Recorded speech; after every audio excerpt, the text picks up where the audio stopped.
Hello, Diva of Houston, Rain LaRue here, and I had to get my hands on the motherfucking Chevelle Brooks blush palette. You see that pigment going on so effortlessly. Look at that, the difference between no blush and with blush, period. Putting some on the other cheek, feeling my jush. I love blush. Y'all make sure to come and see us every Monday at JR's for Where the Boys Are at 11 p.m. with $5 Tito's at the bar. $5 Tito's at the bar.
come on in, baby. Come on in.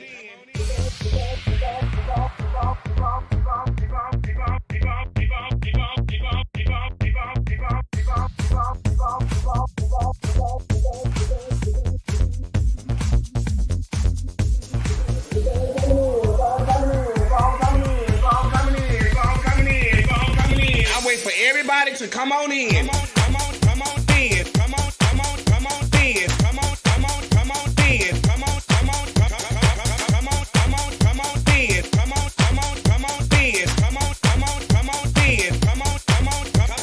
Come on in. Come on in. Come on in. Y'all keep on coming in. Keep on coming in. Come in. Y'all know when I go live. Y'all know I'm gonna go live. Keep on coming in. Keep coming in. Keep on coming in.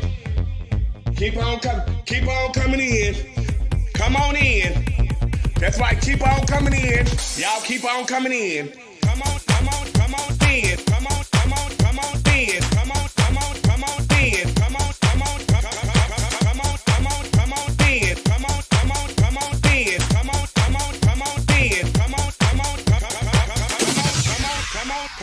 There's no budget here at the Boom Boom Room. See, we have no glam squad here. There's no hairstylist, no nail technician, no makeup artist, just you. This is a do-it-yourself type of gig over here, sweetie. So guess what? This will separate the little girls from the women. Now let's get to work. Y'all keep on coming in. Come on in. Come on in. Come on in. Come on in.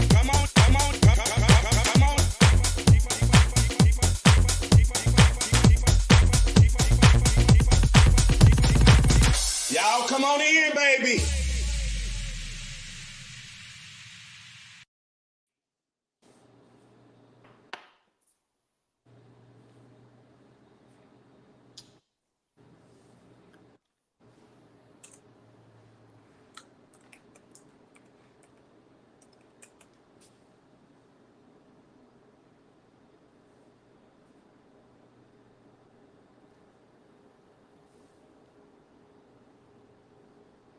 You on mute.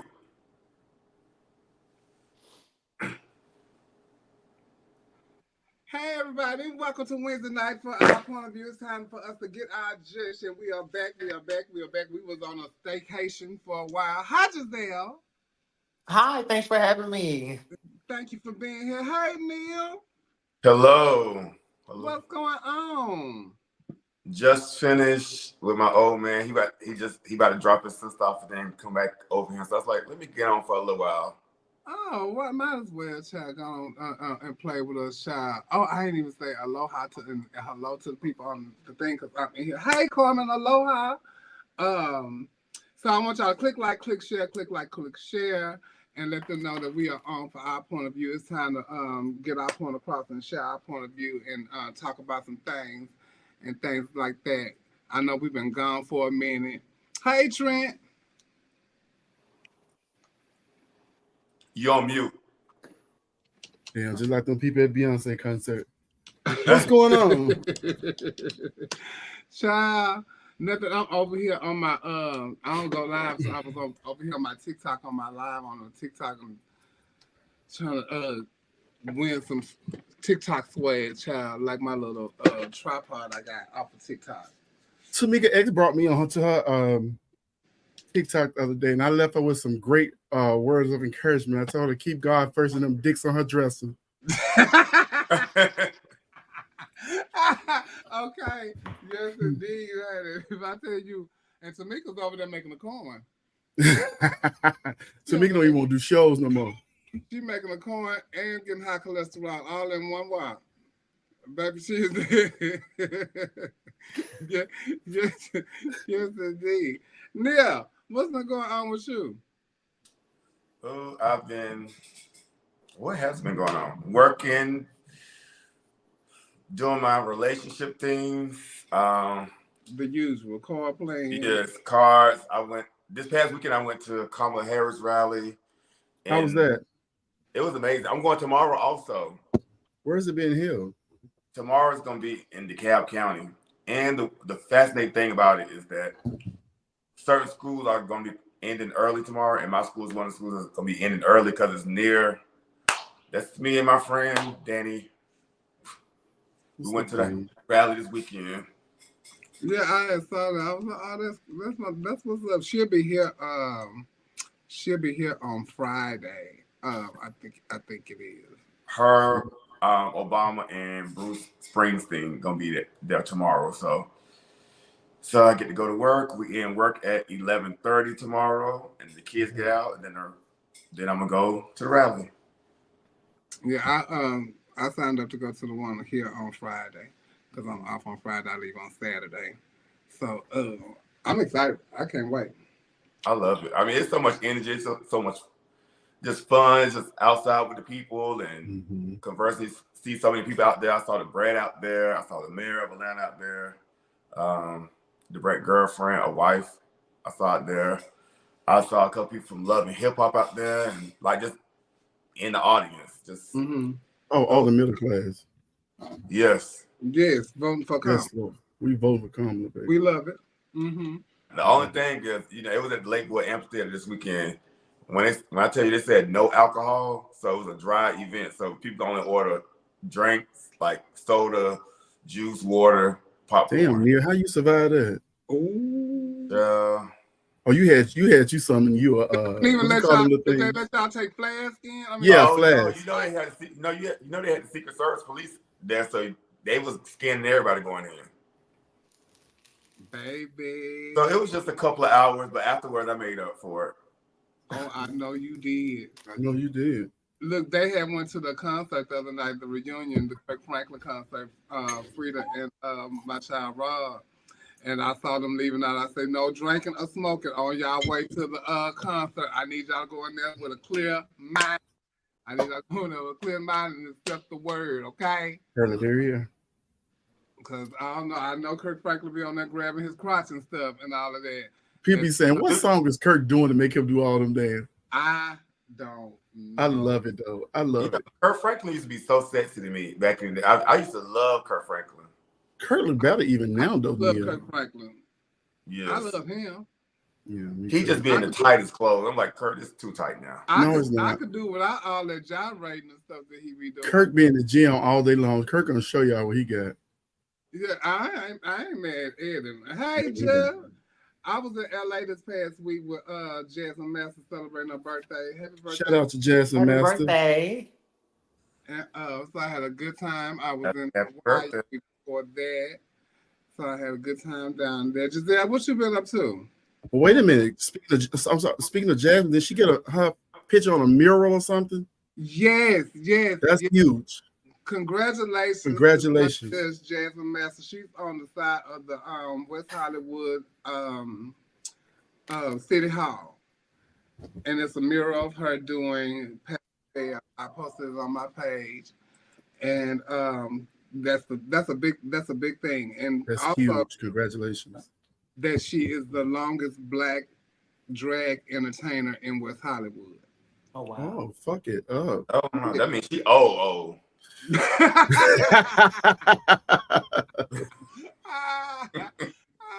Season.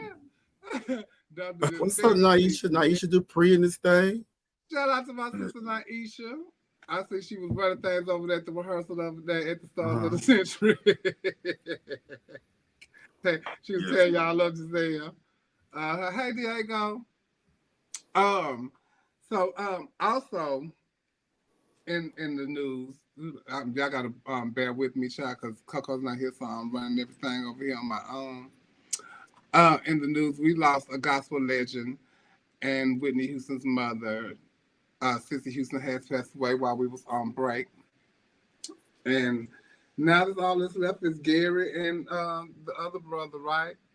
The ones that should have went first. Ain't that something? Y'all got that woman on them drugs, and y'all still over here to tell the story. And let Pat write the books.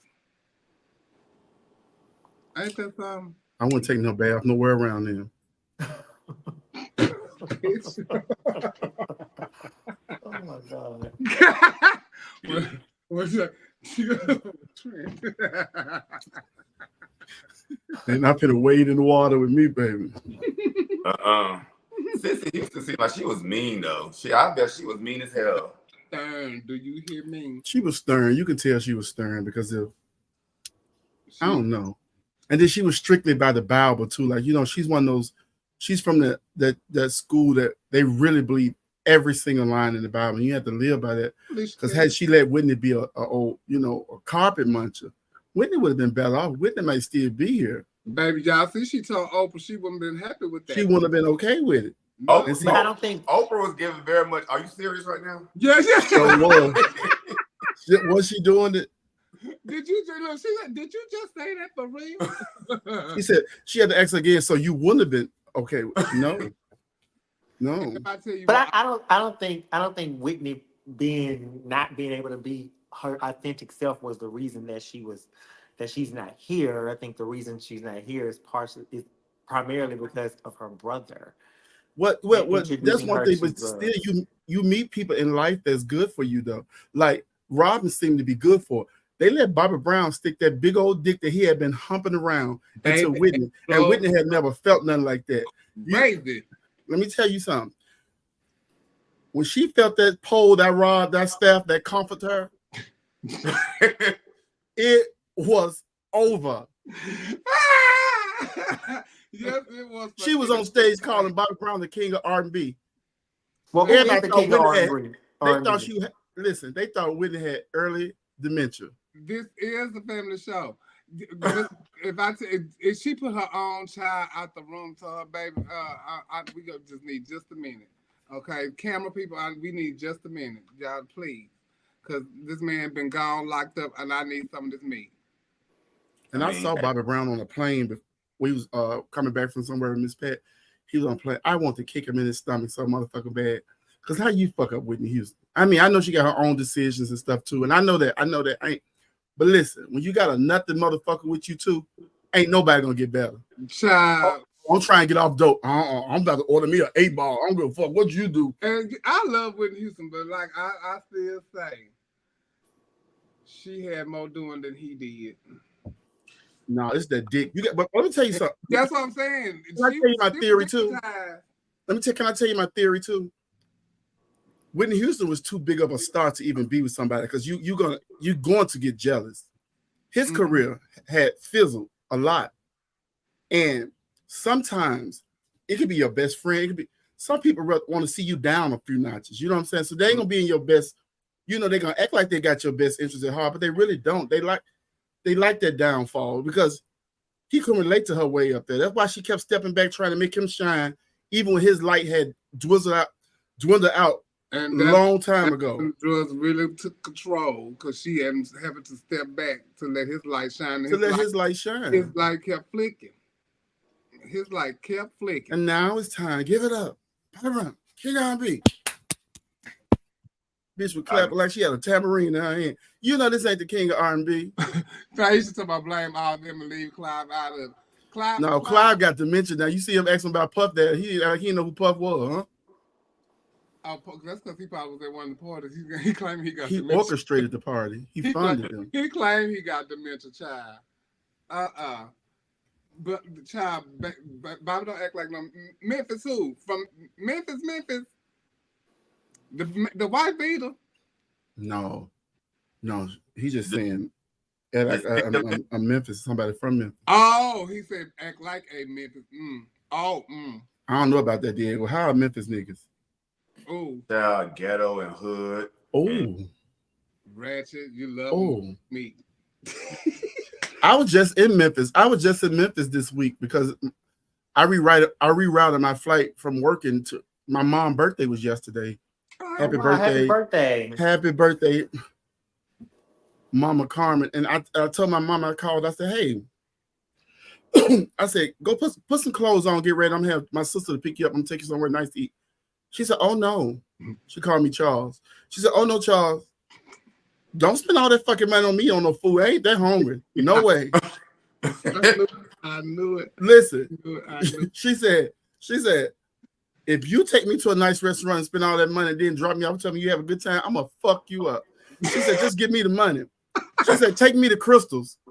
She said, Listen, girl. She said, today I turned 65. She said, so my meal is half off. I'm a senior citizen now. Give me the money. So I got a friend that also works for an organization. And, you know, an organization, you can go get, some organization, you can go get clean crack pipes and clean needles and stuff. I said, girl, give me one of them survivor bags, girl. And I gave her money because I knew what she was going to do with it. Because I knew that's what she wanted. And then I gave her that bag. I said, don't open this till you get back in the car. She get in the car, we leave out. She said, Charles. I said, what, girl? You gave me a fucking crack pipe.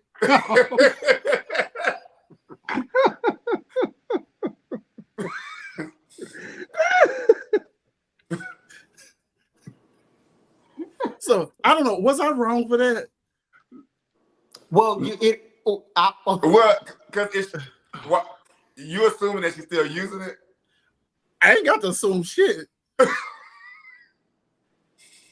You know the gift won't go to waste. Well, in that case, you was getting her a practical gift. That was something practical that would be put to use. Well, but she said, you know, I ain't on it. I smoke weed and I like that Zaza. I said, Mom, you've been saying this since I was 3. Like I was thinking, like, you know, they need clean paraphernalia out there, right? Like, who better to give it to her than me? It's clean. No. What did she get from Crystals? We didn't go to Chris. We ended up going to another restaurant because I wanted it to be like a nice setup. You know what I'm saying? That was so sweet. You just give her the money, and if she do, and I still gave her the money too, and then other people sent money. Well, how much money did you give her? You bought her the whole shebang.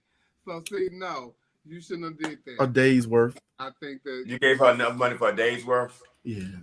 I think you should just gave her money, let her do what she wants to do. She wants to do it, and if she know, you know, girl, and you said your mom turned 65. She turned 65. I mean, when I tell you, I hope at 65 I can still do the things that I want to do to have me a good time. I'm telling you, and don't stop. I mean, I want to turn 65. My mom ain't got 5 credits to retire. Listen, I said, girl, you 65, you ain't retired from shit. Still doing her job. I love it though. I love that though. Also in the news this weekend, they had the Rock and Roll Hall of Fame, and Dionne Warwick was one of the honorees at the Rock and Roll Hall of Fame, and Tiana Taylor presented her with her award, which Dionne, you know, talks about how she wants Tiana Taylor to play her in her biopic, and she's always said that. And Tiana wore one of her dresses from Walk On By, the video Walk On By, and she did the whole look. She looks really good. She looks sickening. She looks so good. And it's so just crazy how she really do look like that woman. And so this is a clip from the awards, and Dionne talking about Tiana. She's a triple threat. She sings, she dances, and she's an actress. I've seen her films, and I got to know her. And as I got to know her, I found that she was doing all of the research that she could find on me.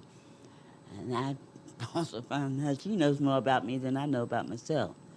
But she is, I think she's going to be the one. And I personally chose her based on a couple of photographs that my son found, one of her and one of me. And he had them interposed together. I can't think of anybody else that could ever do it.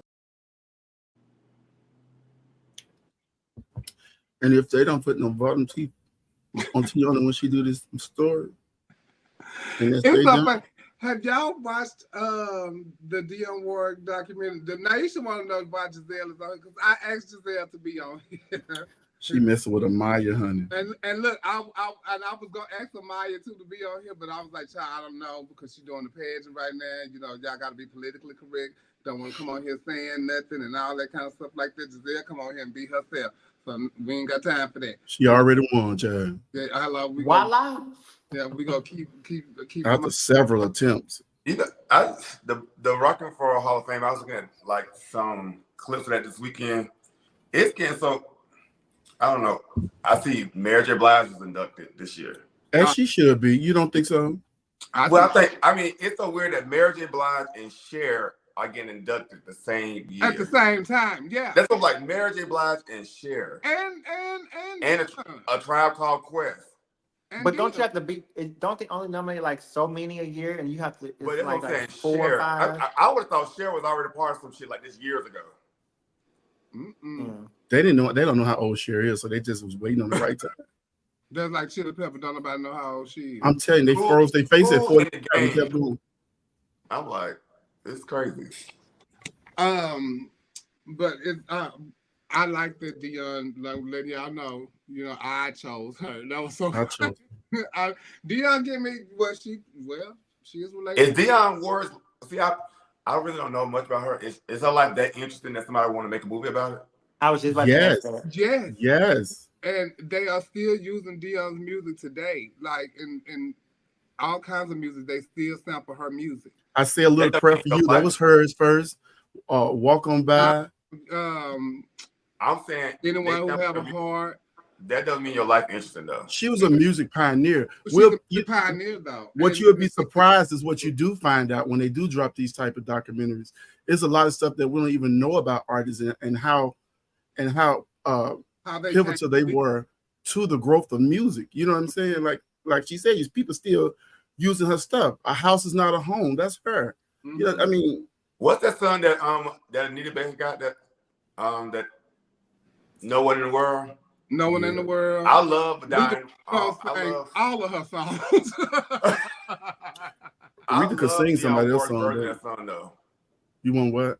I love Dionne Warwick's version of that song. Oh, which one? No One in the World. Oh, she sings the hell out of it too. Mm-hmm. And but this nigga could sing too. Who? Dion. Dion voice is an acquired taste. It really is. But everybody won't get it. But when they break it down, you'll be like, whoa, it really is amazing. Back in the day, like go and watch it. If y'all haven't watched the documentary, go back in the day and listen to her voice and you see why she was who she is. Mm-hmm. You know. That's why people take her music. They're like, now, if somebody can really sing, this not gonna be Well, that's Mary too, though. Yeah. But well, I don't know much about Dion, but I do look forward to learning through the documentary. Oh no, that's your era too. Baby, you ain't grew up on Yeah. Oh, okay. And I would say like Tasha Long, the talent she did at Continental the year Paris won, the Dionne Warwick talent, Solid Gold. That was, to me, that's one of the best talents I've ever seen. Like, so I do think Dion has a nice catalog of music. I choreographed that for Tasha. So I could tell. See stuff like that when I was younger, when I would see stuff like that that I didn't know about, like I already knew about Dionne Warwick, so I was excited about her doing that for talent. But it had like how you seen it and you didn't know nothing about Dionne, that would make me go and watch and look for stuff that was on her. And that's how I learned a lot of stuff. Like I've never seen Xanadu, but Victoria West did it on skates. And I was like, what is that? And they was like, oh, you ain't never seen Xanadu? I was like, no, I ain't never seen that. They said, girl, how you end up? Bitch, I'm only such and such, okay? And so I went and watched. I was like, oh, then come to find out Xanadu is a gay classic and all that kind of stuff. Who sing? She sing. That's the name of the song? Olivia Newton-John. Oh, Xanadu. Mm-hmm. So like it's a lot of stuff that we learned through drag, and that's what I loved about drag back then. Mm-hmm. Makes me what's the difference about drag now and today? The difference back then, we introduced music to people. That is true. We didn't. It could have been whatever. Angela Winbush and them singing on their album on the B side. We could do it on the show. Introduce them to that. Y'all introduce talents too, and people still using the same talents now. They still recycling the same talents. Ain't nobody came up with nothing that's be like, oh, that's the new thing. That's the new thing to do. Like, it's hard. Like Piggy brought back Electric Youth. Nobody has ever done that. Bitch. Ever. When I saw Piggy do that song, was at a Continental premiere. So, it's just like that's what's the difference between drag then and now. Now you got to do music on the show that they know. Yes, I think drag now is very brunch heavy, and you have to do stuff that, like you said, people know, because Top if you 40. don't, then it's like, Yeah. what's she up there doing? Yeah. Now at the brunches, you pretty much can get away with doing with certain stuff, but they got to be old certain stuff, sing along stuff, and all. It definitely has to be a sing along. Nice ain't about a top bucking. What you buck on, Aisha? Oh, you should see she put her title up the other day. It was sickening. The one I did up for that. Yeah, that was way back in the day before she moved to Atlanta.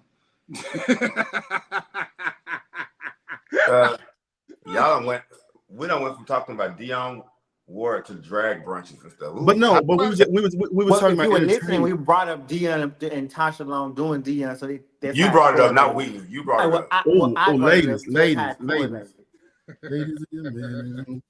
Listen. Well, listen though. We can talk about something important. It's early voting. I went today to vote, and I don't know how y'all lines are, but the way I went was a long line, and then we had to do the TSA's ring around the roses line and all that kind of stuff. I don't know if I went to a certain area and should have went that way or whatever, but go and early vote, because you don't want to be November 5th to go and vote. I voted the first day, and it was a seamless process. It was like less than 5 minutes I was in the voting. The whole voting thing, from walking in to walking out. And I took me and one of my old men, we went and voted together. Yeah, it took me like 30 minutes. Yeah, it took me like 45 minutes to get through. I'm going tomorrow. Giselle, when you going? And if I tell you, I'm actually not going to vote. I'm voting absentee because I vote in Alabama, so I'll be voting absentee this year. Why you should have been registered in Georgia, Alabama. Yeah, they let you win a university. You don't have a Georgia license. No, I'm going to get a Georgia license when my Alabama license expires. I need you to drive on down there and vote. Well, I'm voting, but it's just going to be absentee. So, with absentee, my vote really don't count. Alabama, that ain't no swing state. Your vote matters more in Georgia than Alabama. Yeah, well, get it together, Giselle. Get it together. Nevertheless, I'm still voting. Okay. She's still voting, and then on November 6th, she's going to go and register and vote for correct. Yeah, so we won't have that no more. we won't have the pictures no more. But Trump, I was watching something the other day, and then it came up on the news, and he was talking about getting rid of the Department of Education, insinuating he will stop funding for school districts who teach about slavery. And he could say all the Department of Education could be ran by one person. And that went into him saying, once again, your child go to school and then come home and he's transgender. Like, child, I tell you, it just be the talking points for me. Is he in his right mind? Well, the thing is, I don't think he has. I think his talking points is people go to his rally to hear him talk about people for an hour and a half or an hour. He should go to work at the Improv. But the thing is, Alabama is so red. But Trump is just to me a funny person who should stay in reality TV, because he's not presidential. He's just an entertainer to me. Like, everything he does is for entertainment value. It's for like sound bites and people to see like, what are you talking about? Like, this man, for you to get in front of an audience in Detroit and say, if Kamala wins the presidency, the whole nation gonna be like Detroit. Like, this man just say whatever he want to say. I think he proves how I honestly don't think Donald Trump wants to be the president. He could care less about being the president. I think he's just saying the most stupidest things that he could possibly say, and people are still latching on to it. I think he proves how stupid half of the United States is. Because he wants to be the president because he wants to win. It's about winning for him. He don't like to lose. And power.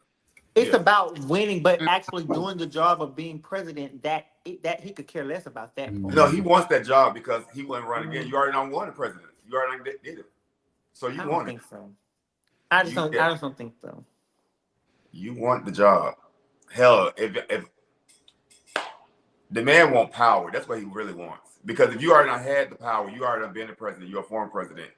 You already know what it feels like to wake up every day for 4 years and be the president and do those responsibilities and duties. You want to continue in this role because you want the power. Right. He Is really big. only have, you said what? Power is huge for him. It's huge. Oh yeah. Yes. Well, but the Department of Education. Former President Jimmy Carter was proud to announce that he voted for Kamala Harris. So he's on board with Kamala. I think we have a really, really, really, really, really, really good chance. I do too. I think under these circumstances, she definitely has a good chance. If she was voting, I mean, if she was running against somebody like J.D. Vance and like that type of Republican or whatever, it would be like a little, I don't know about this, but since he's at the top of the ticket and so many Republicans aren't even coming out and endorsing him and saying nothing. So he's so far to the left that it's just like, And I think people learn also from Hillary year. And I think the Democrats also learned from Hillary because she is spending a lot of time in those battleground states that Hillary didn't spend no time in because she thought Barack had those the last 2 years. I got those in the bag. So she spent a lot of time in those Wisconsin, Michigans, Minnesota, Georgia, Virginia, North Carolina. Because it really be about 10 states that determine who wins. Right. And she is pumping her time in those areas. Well, baby, I pray and I pray. Trump is around here. Trump said, she said she worked at McDonald's. Now I don't work at McDonald's too. Okay. Oh my God, do I pray every single day for revolution. Did y'all see that Bed Bath & Beyond had some candles out? I don't know who was responsible for that. A snowflake. That's supposed to be a snowflake? And it said, yes. We apologize to anyone we've offended. Y'all know y'all offended a whole race. You know what? I hope they offended the people so much that they about to have a sale on those candles because I love it. Like, I feel like if you black, you get them for free. What scent was that particular candle? Yeah, what was that supposed to smell like? That smelled like evil, like fire. It probably smelled like marshmallows or something like that. Yeah, I could see that it looks like the KKK, but I can also see how it looks like a snowflake. That don't look like a damn snowflake. Ain't no snowflake look like that. It looks like the it looks like you know. I didn't know that's what it was until you said it, Trent. Now, if you look like this, it's because y'all should have made it smaller. Yeah, a snowflake would have like 5 like angles to it, but that's not. It would have had those little holes in there that look like eyes. I think it's the peak in the eyes that's just different. Yeah, definitely. And then look at it, look like 4 damn KKK men standing up there. That's who made the candle. Y'all wrong for that, dog. They dead is wrong. Yeah, they are. And I love mahogany teak wood. What? That's my favorite. I have one of those burning in my bathroom right now. I love mahogany teak wood. Cynthia Erivo, who y'all know is playing. How you say that name? Cause that's one show I never seen either this weekend. The witch. Is it Glenda? It's Glenda the Good Witch. Yeah. The Good Witch. And she was saying how she felt very disrespected that a fan did this artwork on the poster. And he was doing it as an homage to the Broadway show's poster. And this is the original Broadway and how the Broadway poster is. So she felt that was disrespectful to her and her race. And if we don't have a voice, we speak with our eyes, and you covered up my eyes. So I can't speak. And some people felt like she was over exaggerating because of his point that he was trying to make as far as paying homage to the musical original artwork. And some people didn't care, and she didn't care either. And so he took it down, but then he ended up putting it back up. And he did apologize to her and then gave his reasons as to why he chose to do the artwork. So what y'all think? Did she was she over exaggerating? Giselle? I think definitely she was over exaggerating. I think that if you are or you're making a movie version of a Broadway play, and that is the on the play bill of the play, then why would you be so offended? I mean, I get it that you're an actress and you want your face to be shown, but you are not. Your character is green, and you're not really that person. So then, therefore, why do you feel a personal attack about it? So I don't think that he did it maliciously. So I think she slightly overreacted here. What you think, Trent? I think she should. He made her look better. Damn it. He made her look better. I think that comes from an insecurity that's probably in her. Because if we talking about looks and things, she probably fight hard to keep her face and to explain her type of beauty to a world that does not look at her as beautiful. Mm-hmm. So I think that like even growing up in school, she probably heard, man, that bitch ugly. Damn, you bald headed bitch, you can't even put your hair in a ponytail. Look at that ugly bitch. She run home every day crying to her mom. Oh, they call me ugly. You go back out there and you sing on them. You sing on them. You be the best you can be. But she never dealt with that. So even this looks like a slight to her. How you gonna cover up my motherfucking face? I'm beautiful, you know. So she's still fighting for that beauty that she sees. Beautiful, and she wants the world to respect it as she see it. I'm beautiful. I hope I represented you well, Cynthia. And these my words, not yours. Okay, yes, you did. Now her whole life story as she was growing up. Now, man, what you think? I agree with you there. I think it was like a overreach. Like I don't, especially if the person didn't have bad intent or was malicious about it. I just think sometimes as celebrities or when you get to a certain point, everything is not.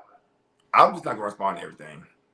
I ain't gonna do that now, and I don't think that was big enough to respond to. Yeah.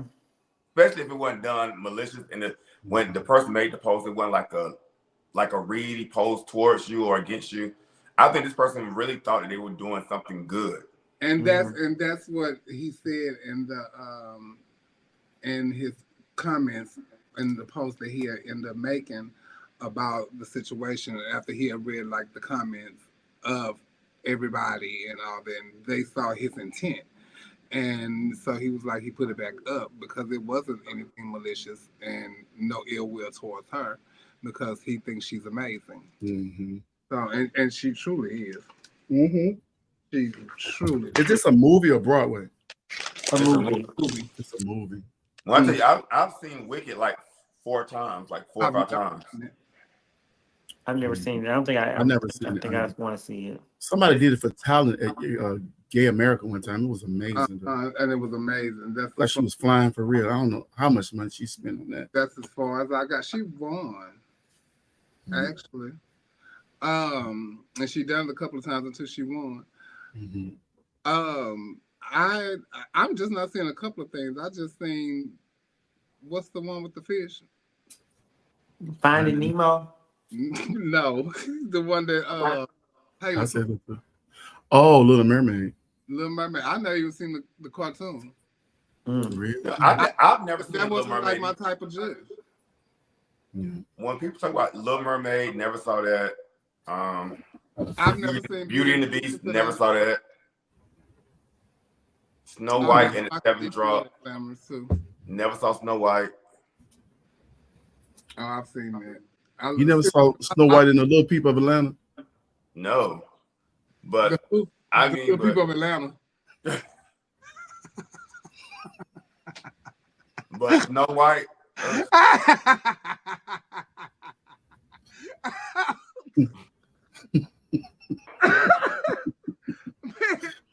Oh my God.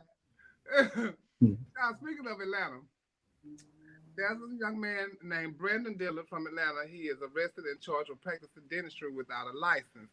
He has been doing it for a very long time. And this is him. He has a office, and they even give courses on how to put on veneers, and they give like raffles and stuff to win free veneers, and they've been doing it for a very long time. But people have been getting sick lately, and things have been happening to their mouth. And then he was arrested, Joe. And he 8 felony charge counts include theft by deception, practicing dentistry without a license, and practicing medicine without a license. You are prescribing medicine and everything. And he was a ballroom person. They got a raffle.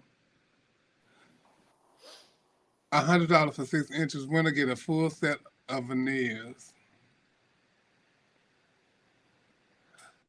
And then I went to a couple of other people's pages to see who mouth he had done. And yeah, I was on there, and Brandon did me and stuff. I mean, hey, I don't know.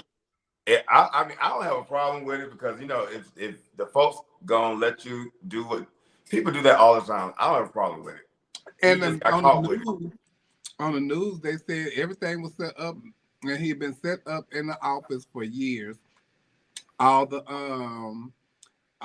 machines, everything that he needed, he did everything. It was probably somebody who they shit didn't turn out right, and they said, okay, let me get this person. They started investigating, and it just fell in their hand because I don't have a problem with people doing what they got to do. Okay. People you know what I have the problem with though. But he ain't doing it though. A lot of people don't understand that our mouth, the health of our gums and teeth and stuff affect our health greatly. So you just can't go trusting people saying that they can do veneers in your mouth and you hadn't worked on anything else in your mouth. You have to go and get cleanings. You got to make sure your mouth is good before you slap some foreign object on the mouth because your mouth going to reject it. I smell so many stanky ass motherfucking veneers while I'm out sometimes that I know that gum wouldn't even help because it wouldn't be nothing but minty shit coming out their motherfucking mouth. You just can't go. You have to do your research. Everybody wants stuff so fast and so quick. A regular veneer would run you about $1,000 per tooth. Per tooth. Why is somebody giving you 73 teeth for $1,500 and y'all go put that in your fucking mouth? And you know what? With veneers too, those are not permanent. You gotta get after 8-10 years, you gotta get those redone. You gotta get them redone, and they gotta make. And then this material they're using that is not as good. Bitches can't even eat crab legs without their tooth being inside the motherfucking juicy crab butter. Baby, you know what I'm saying? I don't know so many people that tell my day when they got that. I said, "Oh, child, you take your time. You just got them. Take your time. What's the use of having pretty teeth and shitty breath? What they doing for somebody? And you gotta get all your sometimes you can smell people through their smile. Sometimes you can smell their breath through their smile. To the DR and all them stuff like that, you still got to go do your stuff. You got to get your things done in your mouth. Mm-hmm. Your gum health is very important. Me and Trent was together one night, and he was talking about somebody's breath. He said his breath smelled like shit. I wonder what his ass smelled like. I said I'd rather talk to his ass. Yeah, because his breath smell like shit. Let me talk to your ass. Who was it? Who was it? Do we know him? Yeah. I feel like people do what they can with what they got. I think that everybody wants to feel beautiful, and I think that everybody wants to be confident and feel confident. I think your smile is the gateway to a lot of things. You know, people judge you by your smile because that it's the door to the person that you are. So I personally don't have a problem with people going to places like this to get their teeth done. However, with that being said, I do think that you have to accept the consequences that come along with that. You know you're not going to a licensed dentist. So therefore, you know that if there's complications coming, then you can't be mad at nobody but yourself. You know what I'm saying? Like Trent said, a lot of people want stuff instant as opposed to going slow cooking and stuff like that. I have braces because I didn't want to get veneers and they be crooked and all that kind of stuff. So I wanted to go the correct route. So I do feel that, you do what you can to make yourself feel comfortable, and that's what you wanted to do, then by all means do it. But if you have complications from that, then you can't be mad at nobody but your own self. So Yeah, but I just feel like complications from what? I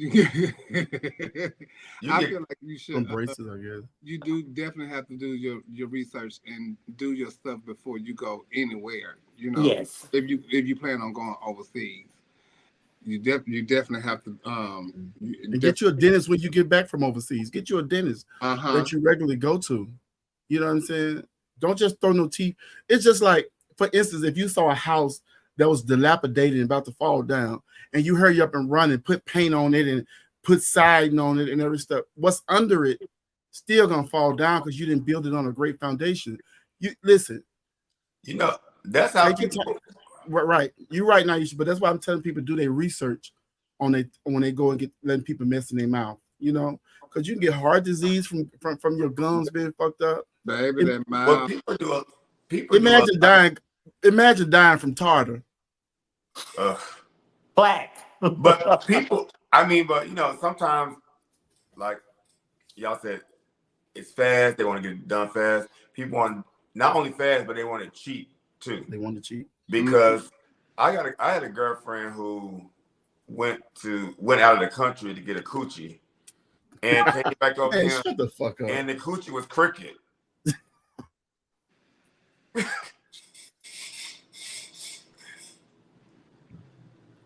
So she had to go to American doctors, and they was like, "Oh no, we're not working on this like international coochie. We're not working on this."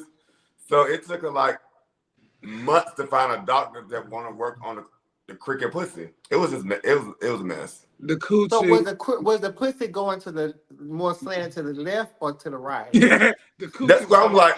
I even asked when I saw it. I'm like, I saw it. A crooked pussy is diabolical.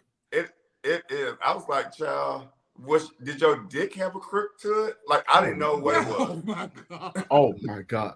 Neil. Too much. Child, wait. I had a friend that had her stuff pulled, and they pulled her so tight she was peeing everywhere. Like in between, they pull your thighs, and they pull her pussy open, honey. No, she got a sprinkler. She got the sprinkler system up. Self-cleaning. You had to go back, honey. Prince, go sit your ass down. I'm fucking weak. You got piss. They call you PP for sure. Hey, you get what you pay for. At the end of the day, but that to what Naisha was saying, even if you're licensed, the knife cut both ways. It can create beauty and it can destroy. So you're damn near doomed if you do. You might as well just stay the person God put you on earth to be. Because everything is not foolproof. Were you just taking your chance? Oh no, surely you're not saying that. Stay the person God. I'm gonna take my chance. No, you're not saying that now. You definitely not saying that. Please don't say that. Oh my god. Here they go. So what deal? Well, you might as well say the person God. Wait. Well, I haven't really had any cosmetic surgery, so I don't mean I'm not understanding. Yeah, her cheeks don't count. Oh Lord. Her cheeks don't count, Neil. Here they go. What you say, Neil? Oh Lord. Okay. I'm sorry. I came with you between crooked pussies and Crooked pussy. No, crooked dick. crooked dick. This is, my man just said I'm on my way, so Giselle, I'll be gone soon, Giselle. Damn. From our era of music and what we grew up to know what hip hop is known to be, and the picture look of what hip hop is, the era of what hip hop is really changing, and they all seem to to be more accepting to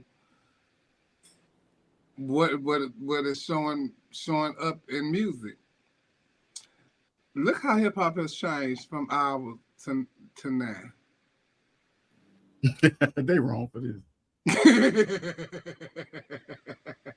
They wrong for this. I literally gagged when I saw this, and I was like, "Oh wow!" Oh, well, wow. I think people are. So I think it was a point where hip hop, and even with gay boys, you wear the big T-shirts, you wear the things that make you look as masculine as possible. You do the things that make you look as masculine as possible. And now it's such almost like a carefree, and it's like, oh, this is me. I'm just gonna do me. I'm not worried about what the next person's thinking because they're non-binary. I'm comfortable in my skin. They're non-binary now. But look at the people that's at the bottom of the screen, and let's think about music. Do you think those at the top of the screen will have longevity and in the music, like those people have legendary music that they will be singing for? I mean, I do think that people have songs that will be like played for years to come. I do. I think Lil Nas has songs that not all his. Lil Nas definitely have music that will be played to years from years. It's just different. You just gotta wait and see. I don't know who that is with the pocketbook. That's Lil Uzi. Lil Uzi. That's JT's boyfriend. Yeah, that's City Girl. That's Lil Uzi. Now Lil Uzi boyfriend, baby. JT from the City Girls. That's her boyfriend. Yeah, he's not gay. That's Lil Uzi. Lil Uzi got some hits. He definitely. Yeah. Y'all know, I don't know. Lil Uzi. And I know the name Lil Uzi, but I didn't know that that's who that was. Yeah. But isn't things just coming back around? Because if you pull up the 70s pictures of the Isley brothers, they're dressed just like their top row. Okay. Well, and what's that other family, the Barges or whatever? Yeah, men dress a bit more feminine back like in the. But I'm not saying hits, y'all. Don't get me wrong, not hits. We know they're hits, but are we going to be singing that? Well, are they going to be singing their music 30 years from now? Like we're still rapping to Biggie's music. We're still rapping to Tupac's music. Yeah. Well, I think people are for that generation. Yeah. Yeah. I mean, I think and the new generation too. They learned that music. They learned their music. They love Biggie, Tupac. I love Biggie. Jay-Z's music. Well, I hate when it's hard to compare people to dead people too, because dead people, their music just lives on through people, and it's like, oh, we put them on a different pedestal. No, what she's saying is the longevity of the type of music, because there's a lot of people came out, but you have to make an indelible mark for your stuff to keep going on well after you've died. You can't say if someone's gonna be longevity or have longevity until you've reached that point. We don't know what Sauce Santana music is gonna do. They might still be playing booty in a few years or 10 years from now. We don't know. Well, I think back then you don't. I just feel like in the moment you don't hear songs and be like, oh, I'm gonna be hearing this for the next 20, 30 years. That's not the thought that comes to your mind. But once people grow up on certain music, even as the person gets older, that song is still embedded in you from your childhood when you're younger, X, Y, Z, and that's just a song that you like. Oh, I love it. When I hear One More Chance, that takes me back to my college days. That takes me back to this day. It's not that I'm like just opening up my iPhone and hit One More Chance and listen to that every day. But when I hear it, I'm like, okay. Me neither. And that's what I'm saying too. Like Cam, Me neither. like I've never heard a whole Saucy Santana song either. I've only heard him in songs with people. Yeah. And that's your experience with Saucy Santana music. Yeah, that's what I'm saying. So I don't know, you know, because he has a fan base, and he got a great fan base. But then when I see little clips of him, he's still singing those songs that he's with other people, more so than the songs that's his own music. So and be like bits and pieces of stuff that he's in. But you got Lil Nas, which I think is gonna have longevity in the business, period. You know. Well, I think I don't know about long. I wouldn't. Well, Old Town Road, they're gonna be playing that song forever. Well, that's that's what I'm saying. See, so that was the longest number one. Yeah, longest number one record. The song had so much hit. I mean, so much success. He has not reached that pinnacle no more. No, he's not. I think now music doesn't have, you don't listen to music and say, oh, this song is going to be around 10, 20 years now, because music is so disposable. Back then, you know, artists put out one album every 3 years. Now artists put out a song every month. And it's like 2-3 times. You don't have time to really digest the music that the artists put out because it's so much. You know what I'm saying? So I don't think that, you know, I think some artists will have some songs that are, you know, can stand test of time, but the majority people like to hear a beat. Like if you got a catchy beat, we want that right now in the moment. It's completely different now. Yes. But when I was in Memphis, I went out to this club called Club Infinity. Shout out to Club Infinity. And of course, the kids were way younger than me, right? And I heard the songs come on the radio. I mean, the DJ was playing. These kids were singing word for word. They were in huddles. They were so happy, and they were having such a great time with this music. I didn't know one word. So I think for this generation, this will be their good old days. This will be their shit that resonates with them, even when they get older. They can look back like, you remember that little bitch Sexy Red? That bitch should come out here like this. You know, that's who they like. You know, I'm for real. That's this generation's stars of tomorrow. You know, so because that's the only thing they pushing. So that's the only thing we'll have, really. You know what I'm saying? We don't push R&B no more. And that's why I stopped watching award shows. Yeah. Yeah.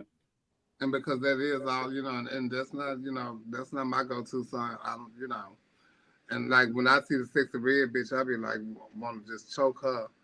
And then I get in the Get it sexy.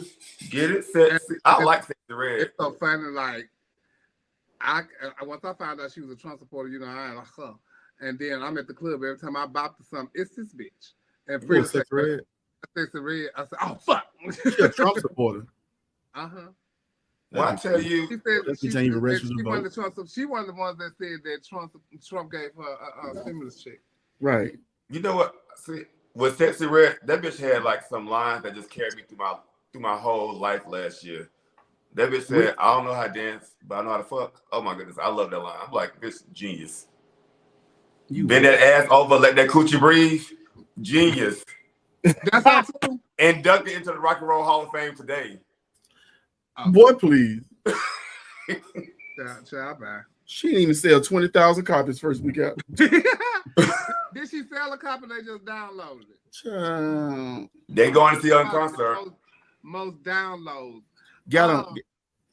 Let's switch up gears and talk about something everybody on here knowing that's pageantry. Let's talk about it. It is pageant season. Let's talk about it. Christian made a post saying, so what do y'all actually like about pageantry? What is one thing about pageantry that you have absolutely no complaint about? And he's just curious. And one thing that I do like about pageantry and going to pageants is the fact that we all get to congregate together and you get to see people that you haven't got to see in a long time. I do like to go to pageants to see what they're bringing, especially if it's a really good pageant where I get to sit down and enjoy the artistry of drag. And it takes me back to when I was growing up and what I like to see as far as pageantry. So that's what I do. That's what I do like about pageantry. And what could I change about pageantry? Shit. What I want to change about pageantry, it ain't gonna happen. And I think that social media, that social media thing, and it's like, I think that after every pageant is something, it's always something going on after a pageant, and Facebook be in such an uproar and all in a range after a pageant is over. Yes. And so, and it brings such a division in our community, and it brings division within the contestants that don't even really even have no beef with each other, but it brings a beef with them, because of social media and the people that put all their opinions and everything on social media, making people feel a certain type of way, and it's really draining. But us that do pageants, it ain't got nothing to do with us half the time. We still go and do it. But that's one thing I would like to change. What about y'all? Giselle, what do you like about pageantry, and what's something that you could change?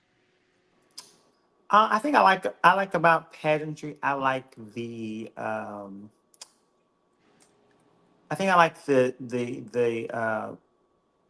the pageantry part of it. Meaning, I think I like just being around people and seeing people, and I also like being the competition. I like competing, and I like learning things that I did not know I could do, or seeing stuff that I never would have thought of, or new ideas that I never would have thought of. So I think it exposes you to different variations of style, beauty, talent. What I don't like about pageantry, I think um, I could take or leave the long pageants. I think at this point in time, it should come to a point where we shouldn't have to be at a pageant 6 7 hours, and it's only three contestants. You know what I'm saying? I think the dragging out a pageant is what's killing the audience. You know what I'm saying? Because people don't want to sit and watch something that could be done in 2 3 hours. You know what I'm saying? So that's the part I don't like about it. Trent. Oh, girl, I got a list. But I do like the camaraderie part too. I love going out, being a part of this creative, beautiful community. I do. We have some of the most fashionable, most talented people walking around that room that night that anybody could ever ask for. And if any one of them knew how to get to where they need to be on their next level of life, they would fare well because they have learned so much under their roof, being under so many talented people. That's what I love about pageantry. I love the anticipation of who's coming. I love anticipation of who gonna walk this girl down, who gonna walk that girl down. I love that type of competition that says, I respect your name so much that I'm gonna really prepare for that girl. I'm not gonna just let her walk away with it. Uh, I like the girls back in the day because even as much noise as I made about Tanisha, she never cared like I cared because she loved the art form so much and what it did for her. And I forgot to even understand that because I couldn't even understand it or take that in at that time in my life, that some people just love the art. Mm-hmm. Win, lose, or draw. It hurts your feelings sometimes when you don't win. But I used to like to see the girls live to see another day, to compete again, to be better than they was the last year. You remember when we would go to Continental and University stuff? They had both nights. They did 2 nights. We knew 10 of those girls was coming back the next year. We knew what they was wearing first night. Oh, she can wear that. She can wear that for first night, get right on in. So we were so happy to see a competition. And those girls really prepared because it wasn't a whole bunch of pageants. What I don't like is too many invitations have went out for people to own pageants and to do pageants. This art form ain't for everybody. Some people fare well in other aspects. You might be a better dresser. You might be a better makeup artist. Everybody don't. You may be better on shows. You might be just a showgirl. Nowadays, what's pissing me off is that nobody wants 1 point taken from them in a judge pageant. People are fighting about scores instead of learning from them. Mm-hmm. I remember judging people and they get mad. Oh, you took off for it. Then you see them in another pageant and they wore the same thing and they lost that pageant too. Again, you know what I'm saying? Because of the same flaw. They don't. And then one thing I hate about pageants, I know I'm going too long, is that I hate stop judges, owners, MC, stop telling people how many points they lost by. Because you said, oh, winning by 1 point, right? So now they get their score sheets. Like that make a bitch feel good. So now they're getting their score sheets and they are scanning through everybody's comment to try to find that 1 point that they lost by. Mm-hmm. Instead of taking their L sometimes and saying, hey, let me see what I can work on. Buy a DVD and say, hey, oh, I didn't even know my pants leg was crooked on this side. You know, people they just want to win so fast. They just play checkers. They just want somebody to crown them. When you get to the end of the board, you get your little crown and you jump all over the board. You know what I'm saying? I want these motherfuckers to learn how to play chess so that they can own their whole kingdom. When they finally get ready to reign and have something that's worth having, then they'll be really, really equipped to have an amazing reign, because everybody don't know how to reign. Some people just collecting titles. They don't even make the system look good. They don't even know why they're doing this shit. They love to do that. You know? Neil, what you think? What do you like about pageants, and what you want to change? I love the fact of just hanging out with people at pageants and just talking. If anybody like around me, if most pageants, I'm just in the lobby or just talking to people, or I just like the social aspect of it. What I don't like about it is that the lack of creativity. I think people are scared to go outside of a box. I think that people feel like, oh, I need to be clean, I need to be safe, I need to do these things. So instead of them creating talents, creating sports wear gowns, they're replicating what somebody did 15 years ago. And then you say, oh, I'm paying homage to this person. No, bitch, come up with your own shit. Like, oh yeah. That'd be like, I'm inspired by this person. Girl. That's boy. Like me when I won Classic, I did Janet Jackson, and I was paying homage to my grandmother Coco because that's what she did, but I didn't do her talent. I did my own Janet. I had her in the video screen doing Janet Jackson. That was my I think that's my frustration or what I don't like about pageants. But it goes back to sometimes with some certain systems, certain judges, contestants might feel like I have to be in this box in order for me to get the crown. And I feel like that's what also stifles pageants. And that's why we have people that's still doing a talent they saw. I'm telling you, at least if I go to 4 pageants, at one of those 4 pageants, a bitch is going to do the monologue talent that Nicole has done 20 years ago. Mm-hmm. If I keep hearing the night the lights went out in Georgia, bitches, I mean, I'm like, girl, it's new shows out, it's new things. Put clips together and get your own shit. But people keep doing the same shit. Yeah, she the mama on P Valley be clowning, and y'all ain't done her yet. I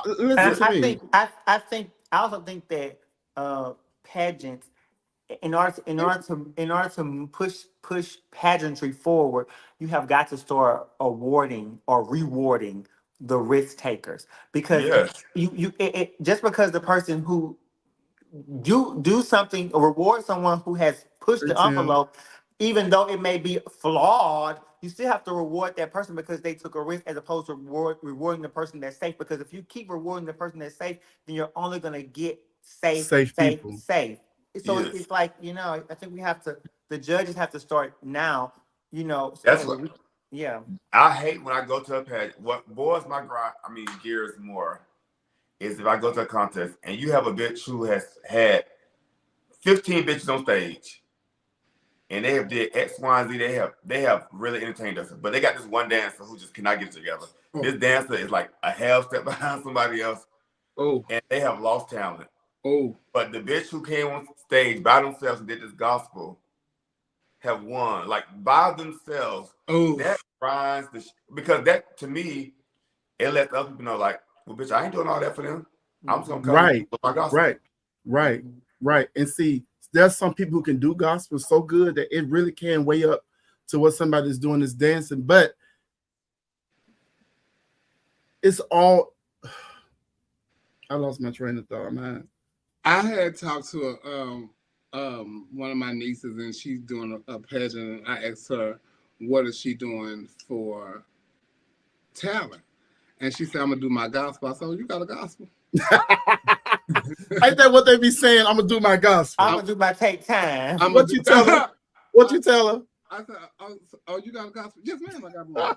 I said, oh, okay. Well, you know, it might be a lot of gospels. Hey, Harvey. It might be a lot of gospels there. Why don't you be different? You have a talent where you have dances. Why don't you do that? Well, I just think my gospel will be more clean. I said, that's the problem. Mm-hmm. I said, that's the problem. You don't want to go outside your box and you don't want to take chances. You did it here, but you don't want to do it ever again. Mm-hmm. You want to go back to where you feel safe.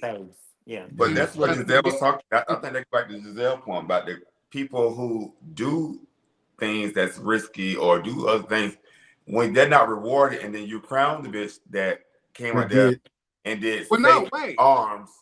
So she told me, she said, well, I'm gonna tell you why I don't want to do it, because I one of them I got winded, I did this, also you know the things that was wrong. So why, you know, you want to do this pageant, why don't you fix the things that were wrong and perfect that and do it? Yeah. Because this is a pageant where you're going to go to where it can actually be good and exciting, because it is something different. Because everybody else out here is going to come out here and praise the Lord. Right. 100 your bullshit. Yeah. So you come out here and do this, and if you really know your talent and learn your talent, then it will be okay if you will practice and rehearse. But go ahead, and if you know, well, I know that I can do this, and my gospel will go be this. Hey. But also, these contestants nowadays, they are bullying these owners to let people give them perfect scores when they don't deserve it. You know, people are putting judges down and not trusting their judges to make great decisions. So they let people come back and say, oh, you can't take off for this. You can't take off for an opinion. You can't take off for this. You can't take off for this. You know, so about time you get to giving points back from all their gripes, they then got a perfect score for bullshit. You know, because have you ever been in a pageant, like a girl come out for gown or something? They look beautiful. You know, they look nice. They look clean. But it's just something about it just not a 10. You know what I'm saying? And I don't think people understand, oh, you can't take, you can't get, sometimes it just don't look like shit.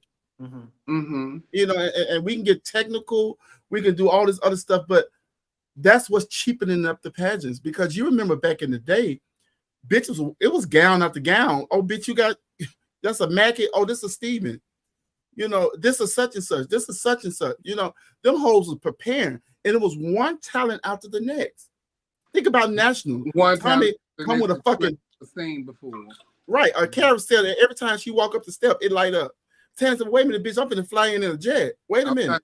Miss Thang was floating in the Erica Maria floating. Yeah. You know? So drag has been cheapened because too many people have been invited to the barbecue. And then it's too technical.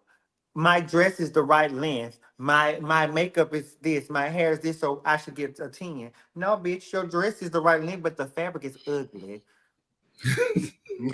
Your hair is neat, but it's too big. It's too many nationals.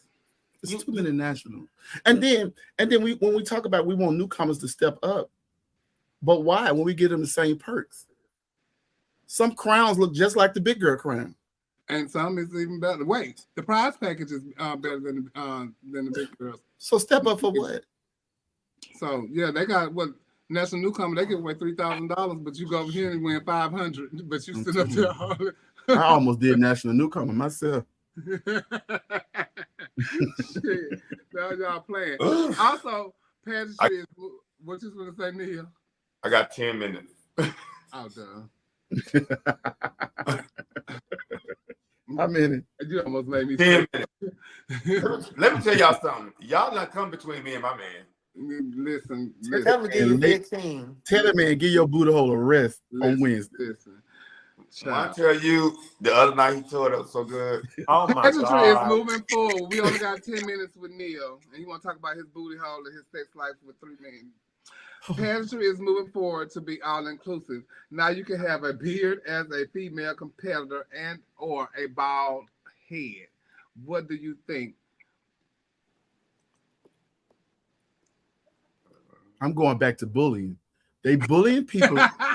Listen, they bullying judges to judge something that we're not supposed to be judging. It's female impersonation, drag queen. I shouldn't see no goddamn beard.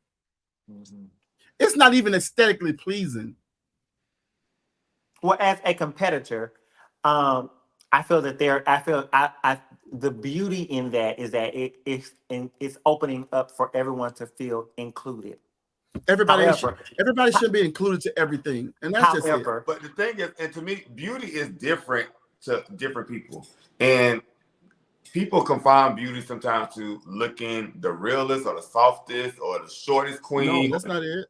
And I'm like, people have different definitions of beauty, right? But what I was saying is that as a competitor, I would not compete in a pageant that allows cis women to compete, nor would I compete in a pageant that allows bearded contestants to compete, because I want to compete in a space where it is designed for people like me. Now, my opinion, what I just said might be offensive to someone, but that's not what I'm trying to say. What I'm saying is that I want to compete in a space where I feel that I am on an even playing field. You know what I'm saying? You want to compete in a space where the people didn't like how God made them, so they changed themselves. Maybe so. Let me ask you this. Let me ask you this though: would you compete with a girl who's had her surgery? Absolutely, because she was still born male. Okay. I think they had the bearded pageant for the bearded queens. If that's what they want to have for them, let them. Yeah. You stand still there. I don't see, they saying be all inclusive and stuff like that. I don't see the crossover and letting a bearded queen compete with. So, I think y'all. So y'all statements, when y'all make statements like that, to me is contradiction to the evolution of pageantry. And when we say we want to be trendy, we want to do these things, but then you still don't want to do these things. But you want to hang on to your core values. Yeah, you want the foundation from which it was built on. So it's like, do you want to move on? Do you want things to expand not and like grow that. or not? Well, you definitely want things to expand and grow. That's why we have bearded pageants. But I'm not finna be compete in a pageant where I'm flying a makeup artist in, paying this makeup artist hundreds of dollars to do my makeup, and I'm standing next to a person who has a beard on their face. They still have people do their makeup too. But the point is, how can you judge us? How can you? That's comparing an apple to a kiwi, literally. I'm smooth, and this person got a beard, and all. You can't compare. A fuzzy navel. I never said that we need to move and be more trendy. I've never said. I think with times and as you move on, I'm saying I think some people want to be progressive and they're not progressive in their thoughts. I was giving an opinion for Chevelle Brooks, and I was saying, Nisha, watch your mouth. Everyone who owns a pageant can govern his. That's what I'm saying. I completely agree. Find the one that fits you. Exactly. Yeah, I agree, Nisha. But watch your mouth. And the beauty is that it's room for everyone to have. It's a smorgasbord of pageants. And I go back to saying that everybody shouldn't own pageants. But if y'all go on it, like they made this pageant that was just they just had, and I should have had it in it, which I don't. Chamo ended up winning. I forgot who won for the girls, but I think in that pageant it could be that's what post came from. It could be you can be a woman and compete as Giselle and I, or you could be a woman and put you a beard on, and I didn't understand that. But they have America's bearded queen. This is America's queen and America's king. And from my understanding, if a cisgender woman wants to compete and she wants to put a beard on for America's queen, she can. But they have bearded queen. I mean, I don't know. I work with a cisgender woman, and she got a beard. It's real thick too. I mean, she got a whole mustache. My auntie had a mustache. I know a couple of women. She like Colonel Sanders by that motherfucker. That I've seen in my lifetime that has had like a beard. I just think and I'm so progressive in my thoughts and just in my everyday. I love things to evolve, move. So I always want things to progress in whatever way they progress. Well, if you were still in the phase where you were going to Continental, you would like live to see like a beard come across the stage. Yes, I think all things. That's like when people say that kind of stuff to me, that's equivalent to somebody who was going to the Oscars in the 30s saying, "Oh, are you okay with a black person winning this?" But you have to progress. They can. Diego, the best contestant can win. We just talking about, and this, once again. But the thing is, like, okay, what was my opinion? You evolved to that. Like Giselle said, she's on a level playing field, and I know where I can go, and I won't have to compete with nobody with a beard. Yeah, that's right. I don't want to see no beard. I don't care fuck how progressive we get. I mean, I love it. Now I'll go and watch whatever y'all got going on, and support it. And that doesn't mean that is not entertaining or that's not just as good as a pageant where girls who don't have beards compete. It's just something that I just personally don't want to compete in. Yeah. Well, the pageants that you do, the girls do have beards. Some of them cover it up, but some of them don't. Because on stage you can still see the beard. So can you name a few that you've seen? Girls don't have beards. It's a place for everybody that wants to do drag. Yes. It's a place for everybody that wants to do drag, put on makeup, or be expressive as an expressive artist. There's a place for everybody. People make these avenues and platforms for these people to do it. Like she go to compete on her level. I just think that certain things go in certain areas, and those are the things that I attend or decide to compete in myself. Right. So, I hosted America's Bearded Queen. I enjoyed the competition and stuff like that, but they were all bearded and this, that, and the other. It wasn't no beard come out here and then here come this beauty girl. I can't compare. I can't compare the two. I really can't. Oh, Sasha B. King won America's King and Queen, and she's a former America's Bearded Queen. Oh, wow. Congratulations. Yeah, and her first one up was a beautiful girl without a beard. But that doesn't mean she was good in those categories. Sasha B. in category wise. So you overlooked the beard. Nation's Pageantry made history, and they released a letter of the day. Let me put it up.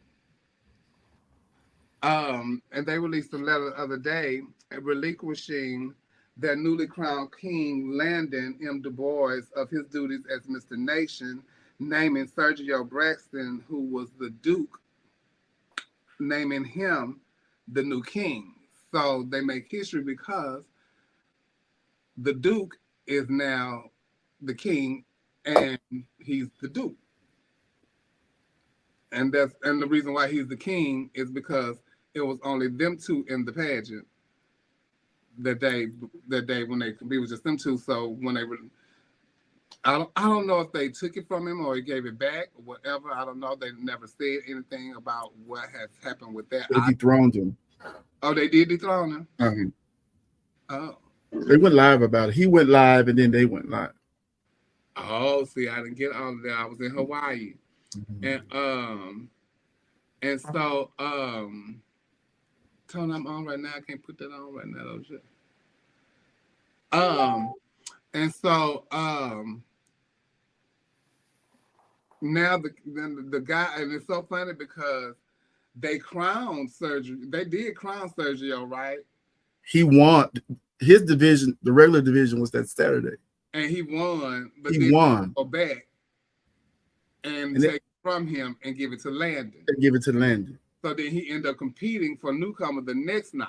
Yes. And he ended up winning newcomer. And now they done took it from Landon, and now he's both of them, the Duke and so if you at a spot Well, now this is where it gets murky, because this is where the business side of me kicks in. Because where am I supposed to be, and the king is supposed to be there, and the duke is supposed to be there? I want both my checks. Both checks. Because y'all just told me I was the king and the duke. I need both of my checks. I don't mind being it, but don't dumb me down to one check. No, we're gonna lump some of that together. If he get a stipend a month, I need both of my stipends. Not only that, the newcomer girl they crowned that night, they also took it back from her and gave it to somebody else that really had won. So that was a lot to do in one weekend. 2 weeks later, we come back. 2 to 3 weeks later, they're dethroning the big king. They stepped the duke up, right? Then they said, we're going to let him carry both titles. We're not going to let the first run up from the duke step in and take over. Oh, right. Like, you know. Right. So this is my thing when we talk about, and I hate when the question comes up and question and answer, why do you think pageantry is dying? It's dying because it's in the hands of people that don't know how to make sound decisions that will look good for their systems. Okay? What sense does it make? This boy did a regular pageant, then dropped down to newcomer number one. Shouldn't have been able to do that. You stepped up. Let's not step back down. Okay? I'm sure the entry fee was waived. Hey, just come do the new, think about it. So you got people down here spending money to come do your system, and then you always say if something happens, then the first runner up takes over. So y'all don't even know how to run these pageants right. This is a newcomer at best. He stepped up, right? So now he is to reign for 2 divisions at once, where he goes out as the Mr. and the Duke. What sense does that make?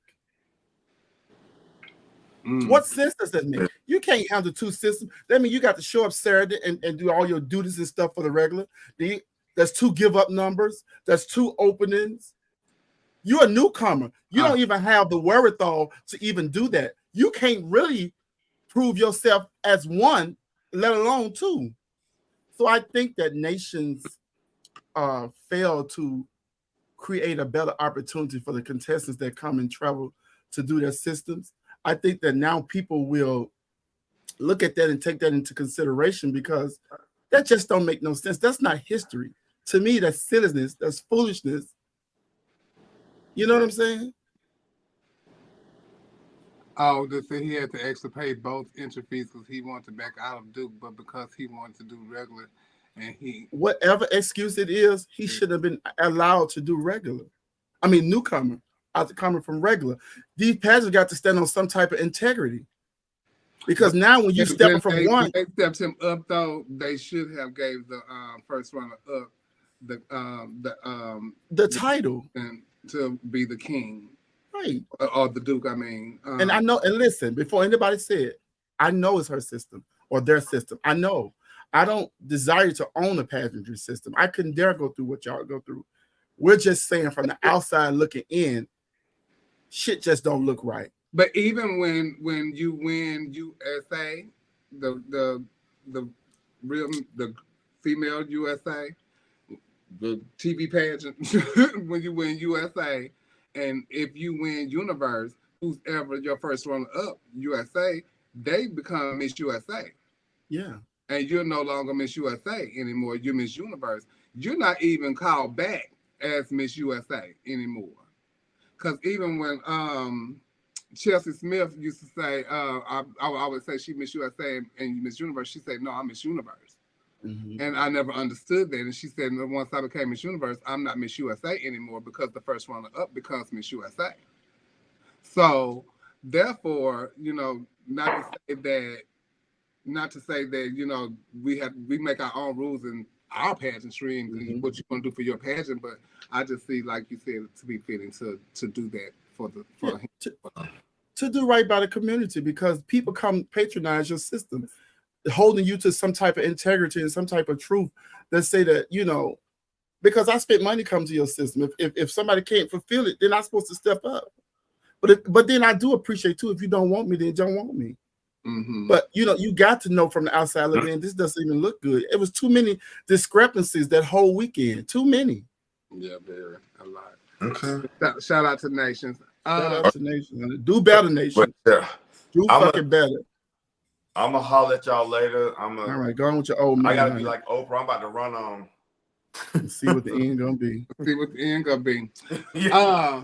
Monica Mitchell's former owner of Mr. America, now former owner of Mr. America, has parted ways with Mr. America. Monica made a post saying, "The stars aligned for me to be a part of Mr. Gay America the last 4 years. The love and respect I have for the American system cannot be described in a Facebook post, but hopefully has shown in my actions as a promoter. After much thought and discussion with my husband, I have decided it is my best interest to step aside and watch the Mr. Gay America system continue to flourish and grow into the next generation. I look forward to watching and being a supporter for years to come. Thank you for the love and the memories." So I don't know what happened as far as to why she parted ways with them, but that goddamn Simba. Ain't Simba part of that too? Simba's the owner. Oh, I know Simba gave her hell. So I really don't know, but I hope it get better for you, Monica. Yeah, if the OPOV crew knows something about it, hit us up and let us know. Let us know. And let us know what went on. I hate Monica, call us, hit us up, let us know what they had. I hate that Dominique's not here because she know the American system, so we can find out. Also, and I'm glad that everybody's okay. The hurricane was in Florida a couple of weeks ago, and I know that it hit Tampa pretty bad, and some people lost some things. There was some lives lost and everything. So we definitely prayed for them, and hope that y'all rebuilding is getting better. Glamorous had to reschedule Glamorous Plush and Glamorous Newcomer. They are coming back in January. It's January 11th and 12th in Orlando, Florida. So Tasha will be giving up her title as Glamorous Plush. I forgot the Newcomer flyer, but that's January 11th. So it's a lot of contestants are competing. So get down there to Orlando, Florida, and check those girls out as they compete. Neil is gone, but Neil also had his pageant while we were gone over the past couple of weeks. He had the House of Royal pageant, and the winner was Aja. Okay. Shout out to Aja, Kid Bazooka. Yes, and Aja and Zion. Shout out to my brother Zion. Former rulers, and I wish that Neil was here because now I've realized you must have to be one of his girlfriends to win the pageant because all his girlfriends don't won the pageant. All his girlfriends. Star is the only one that's not one of his girlfriends. Like one of his Judas girl. That's why Giselle dropped out that year. Giselle Lord. He said, I see your Judy coming. Giselle, Stasha, now Aja, all his girlfriends the one the pageant. Star the only one that's not when he don't hang out with Star. And that's because she a bush queen. That's her standing up there. It's all girls and my granddaughter Star. She a bush queen. Come on, Star. Star be looking like the fish now. Yeah, that's what I understand. She look like the fish when she get up in it. Baby, Star look like the fish. Yeah. You got the prettiest teeth ever. Shout out to Star. My grandbaby, Cornelia, honey. But congratulations to Aja and congratulations, the House of Royal. Congratulations to Neil on a great pageant. They was doing their thing, baby Zion and Marquise. Baby, y'all was flipping, twirling. Y'all was right there flipping like rotisserie chicken. Baby, let me tell you something. They were giving the kids new jack off material, honey. Yeah. They was over there flipping like they was on the rotisserie stick, honey. They weren't playing. I say, what is going on? Were they all on the judging table too? You was judging? Giselle Judge was giving out 10s to people that didn't even need them. I was like, Giselle, you scared? Well, no, that's not true. I didn't give out 10s to nobody who didn't need. I gave out a 10 because I felt like the 10, it deserved a 10. Now, okay. That's a true story. No, that's what she's sticking with. That's Is what I'm thinking with. that true? Because she, number one, I ain't say who. okay, when the contestant explained what they was going for, I see this look, I see this. Okay, this is a 10. I mean, Bush. it wasn't like ooh, Bush. but it was you conveyed what you tried to convey. So It was so absolutely. funny. Well, I'm gonna call it out. What my from my I don't know what y'all gave anybody. I was somebody. I'm on the phone with somebody. Ooh. I said, what's the thing? Don't they supposed to bring it like a royal? And they Yeah, said, it could be king. You could be king or queen of anything. okay. And Mm-hmm. so I didn't understand, and I didn't get it. And Simone came out there with the gold top and the pants on, and just walked. And I didn't know what was going on. And I was like, "Now I don't know if this is what you talking about, but this is what I'm talking about." So I don't know what was going on. And I was like, and then I seen Aja come out because I'm watching the pageant in bits and pieces because I'm having to go find it. Mm-hmm. So then I seen Aja come out and say, "Oh, that must have been her royal." Once I seen everything and pieced it all together, oh, that was her royal look. This was that because I'm watching the stuff in pieces. Mm-hmm. I said, "Oh, but what was this? Oh, that had to be the royal look. Well, what was that?" So then that wasn't royal. So when I'm on the phone with this person the next day, they say, and Simone did a Leah for what's going. I said, "When she do that?" And they said that was what she did for presentation. Oh, that was the pants and the gold. And they said, "Girl, Aaliyah was playing." Bitch, I thought that was just walkout music. Bitch, I don't know. She didn't look like Aaliyah to me. Bitch. But then it registered to me that's the outfit that Aaliyah got on in the what I was like, okay. Oh. No. So did it deserve a 10? So no. Mm-mm. Well, you Mm-mm. But what I'm gonna say about Simone though, I don't know. I don't know about the preparation. Yeah. But if Simone prepared for a page and y'all Yeah. send this to Black Universe, Yeah. hang it up. Yes. If they really get behind her, If they really get behind her and put her in a sportswear and she had on Miss Diane gown for what's the chick name? Summer Walker. Summer Walker dress. She looked damn good in it. mm-hmm. Now She's beautiful now. She's a beautiful girl. She just don't know pageantry. They know ball. She know ballroom, but she can model. She can model. If y'all tell her tame back, she's an entertainer. The bitch can dance. She can fuck it up. That child can win Black Universe.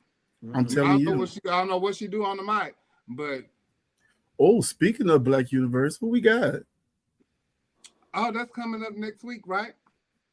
It's next weekend. Yes, November 1st through the 4th. The girls are battling, and shout out to Diego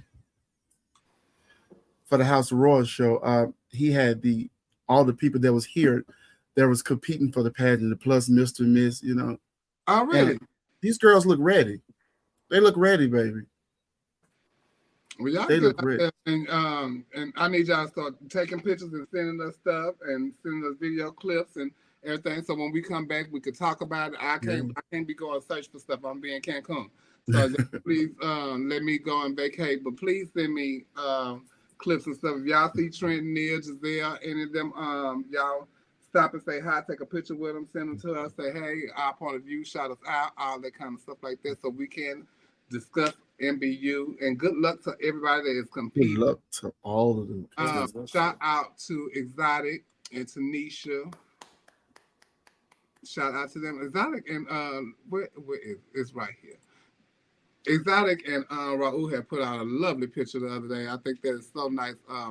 The unity of systems coming together. But I know it's some method behind the madness, but listen to me. So good. When I say campaigning, this is how the fuck you campaign. It's a method behind the madness, honey. It is a method. Because Exotic looked like a fucking Mr. Continental. Yeah, it's a method behind the You madness. better campaign, nigga. You got milk. Okay. And speaking of pageants, it's early registration for Queen. So Queen is December 14th in New Orleans, Louisiana. We're going to get to see if Kennedy is going to relinquish her title. Is she going to defend her title? Early registration is going on right now up until next Thursday is the 31st. Next Wednesday, Thursday. It's open early registration. You get a discount on your registration fee. We will be honoring King Ryan, so please come out and help us celebrate the life of King Ryan and the reign of Queen Kennedy. Hosted by Flame Monroe, I will be in the building along with other former. Shout out to Flame. Shout out to Flame Monroe. Friend to the show. So y'all come on to New Orleans and join us. And if you want to be a part of the system, hit up myself or Coco or Queen Kennedy. Okay. And also, while we were out, Miss Florida went on. Did I not put it in here? Oh, yes, I did. Deja Richards is Miss Florida Supreme, your newly crowned Florida Supreme. Angelissa Fierce is Miss Florida FFI Plus. And Mr. Florida is Isaiah Hilton. And Miss Florida is Godfrey Abulu. Congratulations to them, the new Florida court. They went down there and got their crowns, honey. Congratulations. Yes. There was some girls that was upset down there. Some of them Florida kids was upset. I think they was upset at Godfrey. Why? They don't think she won? I don't know. I don't think they think she won, Jill. Just she be good. Yeah, she was good that night. That's what I saw. It's a new girl down in I don't know if it's China, but she's beautiful. But D Witches, let me tell you something. Oh yeah, China is gorgeous. China was in newcomer circuit. She just started stepping up. Beautiful. Beautiful. And she did so great in that pageant. That's what I like to see. I like when they step up, baby. Come on. Yes. I think that's where they was like kind of feeling a certain type of way. She did good. She didn't look like a Jill. Yeah, I ain't like a Jill. No, she beautiful, but she didn't look like him. She didn't look like. Also, the Florida pageant. What was I getting ready? Oh, you was going to say something about Alicia the Witch. She was first awesome. Yeah. And I think China was second. Yeah. What else? Universal Show Queen. How could I forget? I was down in Hawaii and didn't nobody see this coming.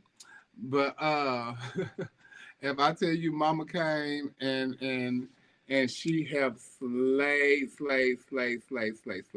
the kids. Her presentation was absolutely beautiful. If I tell you, it was beautiful, and it was wings, and it was like 3 sets of wings, bitch. It was lovely.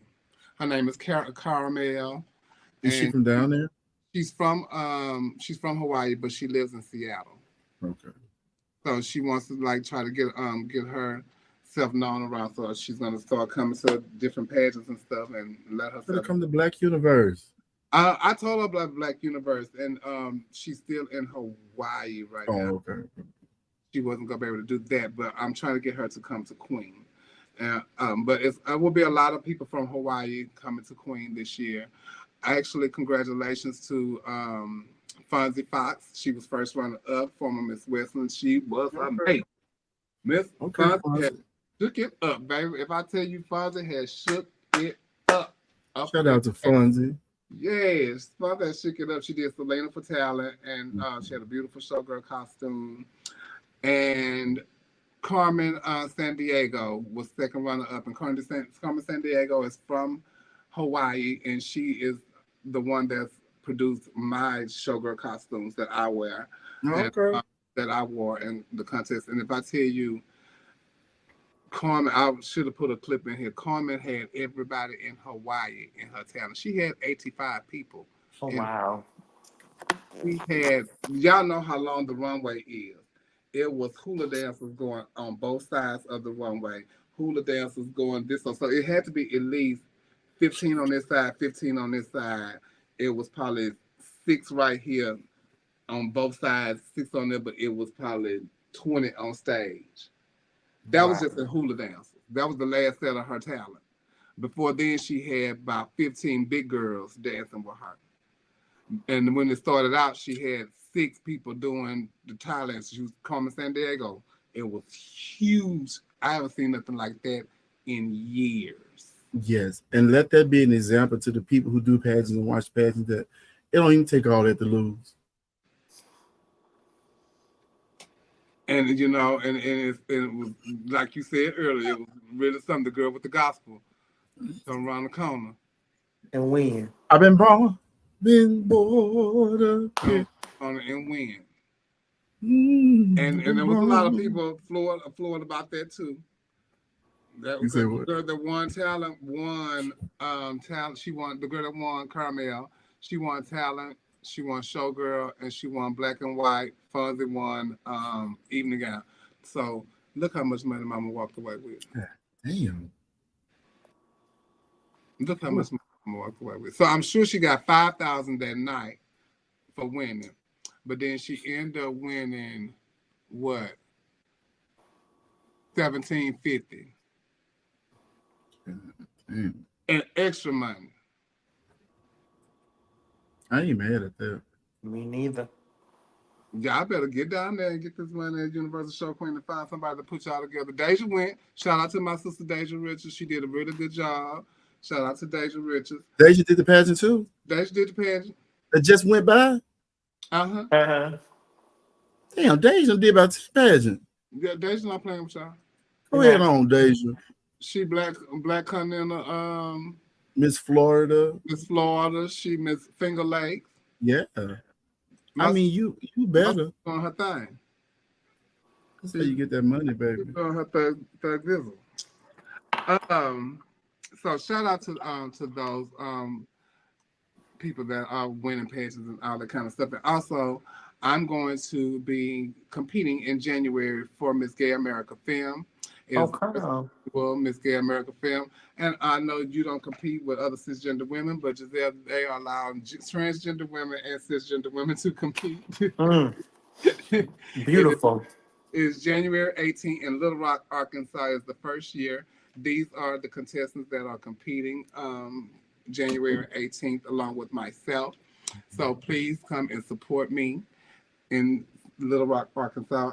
Dieta Pepsi. I ain't heard that name in a long time. A long time. And I did say come support me. Not Dieta Pepsi. I don't have nothing to do with them. And not Black Widow. I don't have nothing to do with them other girls. Just come support me. It is January 18th, but Miss Gay America starts January 14th, and final night is January 17th. And shout out to Kirsten LePage. She is on her way to Miss Gay America. For those of you who don't know who Kirsten is, that is artist formerly known as Rashawn Montrese. Yes, Kirsten. And shout out to Aria B. Cassadine. She's Aria also B. on her way to Miss Gay America also. So they will be competing that weekend. Before I go, y'all know we didn't have not one commercial break. That is such a kiki. Before I go though, I do better yet. Before we go, we all gonna go to commercial break. We'll be right back. Saying your truth, girl. I need a man who knows how to knit, who gets on his knees, fulfill my needs, and licks on my clean. Oh, shit. She's singing from the heart. I thought I told her not to do that.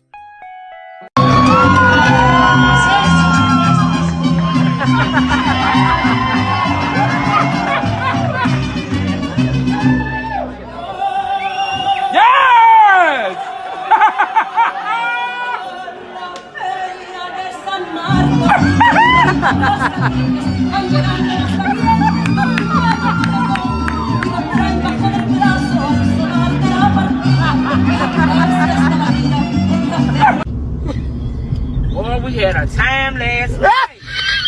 Boy, we had a time last night. I felt like a Spanish, like a Puerto Rican in this hair. I felt Puerto Rican. Y'all know I love me some Puerto Rican. I felt Puerto Rican in this. Rican. Ooh. Selena wasn't Puerto Rican, bro. Selena wasn't Puerto Rican? No. She was Mexican. Yeah, brother.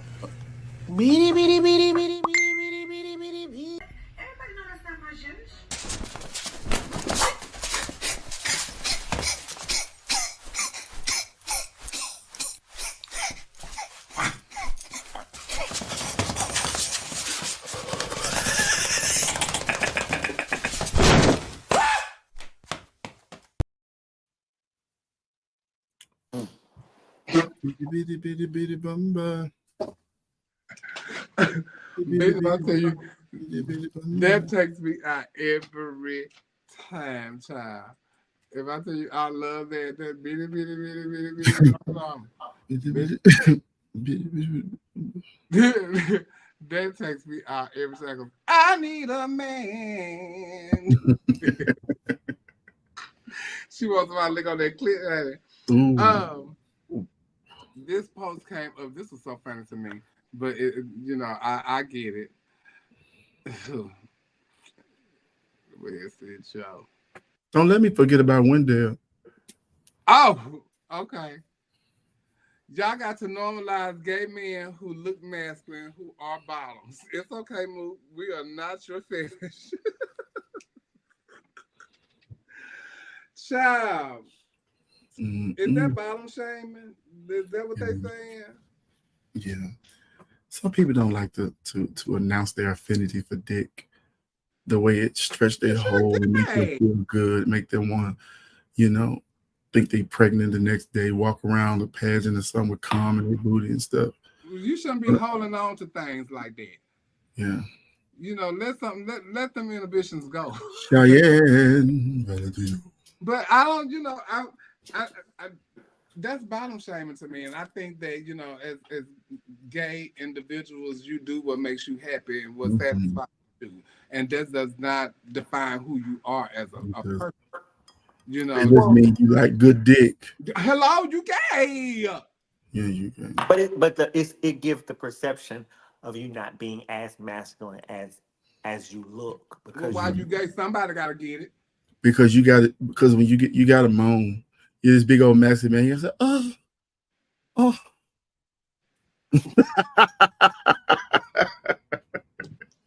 And see, they thought they had a man. They thought they were on with a man. And that nigga threw his leg up in a capital V. That turns some people on. And I made that little bottom eat his booty and fuck him against his will. Child, but you gay. You gay. You having gay sex. Yeah. Yeah, but you know what that means. I don't think you have to tell your. I don't think. No, you don't have to tell it. But like if somebody was to say, because they say, he got. People can be what they want to. He got penetrated or whatever. Right. Girl, really? Oh, yeah. But see, can I tell a story? Tell a story. So I'm gonna tell a story. So I get the bottom shaming thing because when I was younger, I dated this guy. Early 90s. The early 2000s. Okay. And he was just like, oh, he's just a straight top. And I was okay with it, but then when I found out somebody actually topped him, it kind of made me like, because it was like, you gave me this image that you was just a straight top. It was an image, but did he say that though? But he wouldn't even let you play. So I think it was just he wouldn't even let you touch his ass and nothing like that.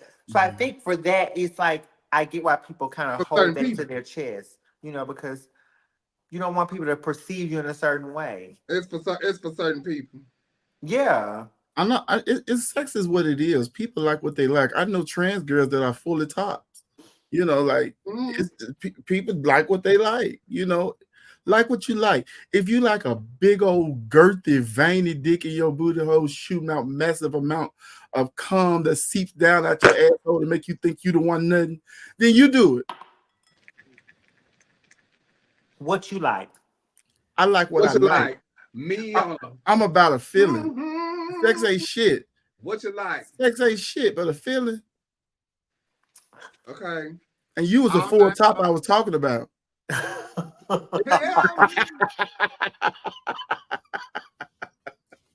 Yeah, your mama said she a top.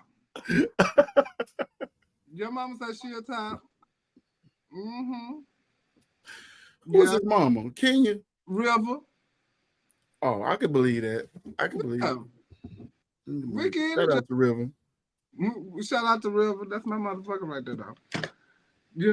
So to each his own, honey. Do what makes you feel good. I say do whatever makes you feel good. Don't be ashamed of what you're doing sexually. I know people put fists in their booty hole. Nah. If you don't want nobody to talk your business, bitch, stop going around here fucking everybody. I know people that like to be pissed on. Child, yeah. I know that people like to be pissed in. What is that? Well, I don't know. I think it gives the same feeling. I know a man who wants to be shitted on his face. Did you ever time I stumbled on a video? It's true, y'all. Yeah. You know. You talk the shit out of me, honey. Y'all should hear these. My inboxes is going off. How y'all know that though? How y'all see? That's what y'all just assume things. Y'all, how y'all know they done top y'all? But a lot of trade, like for the girls, to top them. So people, Dick been popular. Dick ain't just got popular. They say pussy rule the world, but dick rule a small country. Sure. You know? I don't think pussy rule the world. Oh yes, it do. Cause pussy get have your mind. These niggas don't want number booty hole and dick. Baby, listen. The pussy have become the most underused. The pussy has become the most underused organ on the one in sex. Pussies are happy now. Pussies like, bitch, we can retire, bitch. They not using us that much. These niggas like booty hole. Booty hole, you all right back there? Nah, look, what? See, I told you. What rule you? Amaya? Pussy. She like pussy.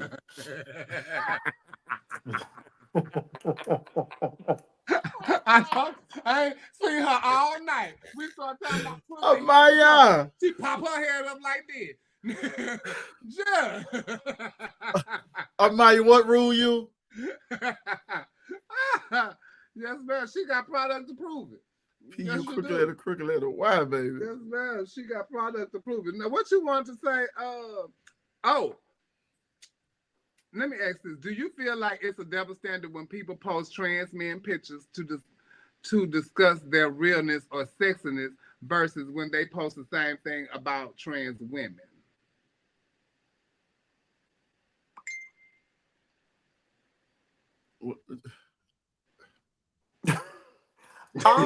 No, I don't think so, because I think the people I think the person who's probably posting it is probably attracted to the men, so they find the attraction or the desire in a trans man. That's probably why they're posting it, or posting saying this is sex, or I would do this to him, as opposed to how they post a trans woman. I think if I'm understanding the question correctly. Oh, okay. Trans. I don't know. I think a lot of gay boys fantasize about trans men. I think they do too. Or how it would be, and won't even fuck pussy. And if they would try womb, it would definitely be with somebody that appears masculine. So, and some of them, like most of them, transition so well that it's just like, you know, they find themselves very attracted to them. So they almost fetishize them, to like they want to be a fetish. It's their fetish. They just want to try it, and a lot of them hate that because they are really sexualized.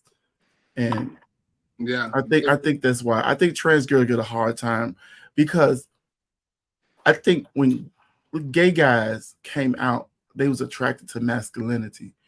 I think trans women remind them of the girlfriends they grew up with, or their moms, or their aunties, or their sisters. So it's like a no cross line there, because you appear as what I look at as, you know, parents and stuff and friends. I'm not attracted to that, you know, so then maybe that's what that is, you know. And I don't speak for every gay boy, because some gay boys do date trans girls too, you know, so, but for the vast majority, you know, it's kind of difficult, especially in the Black community. It's different in the other community. It's a lot different in the other community. Diego, I think I know who you talking about. And she definitely Bush now. Rest in peace, Sasha, girl. Rest in peace, Sasha. They say she's known to break a spine, baby. Baby, listen. My sister was something else. As an entertainer performing drag, at what point do you stop doing free shows? When I figured out this was going to be my career and I need to pay my bills, that's when I stopped doing it. And I only do free shows for what I want to do a free show for, who I want to do a free show for, the causes that I want to do a free show for. Don't get mad at me if I say no. That's true. Because this is how I pay my bills. And it's not like I'm doing this for a hobby. Right. And so therefore, I don't ask you to like take off for work to come and do a show for me. If you tell me I gotta work, go to work. Mm-hmm.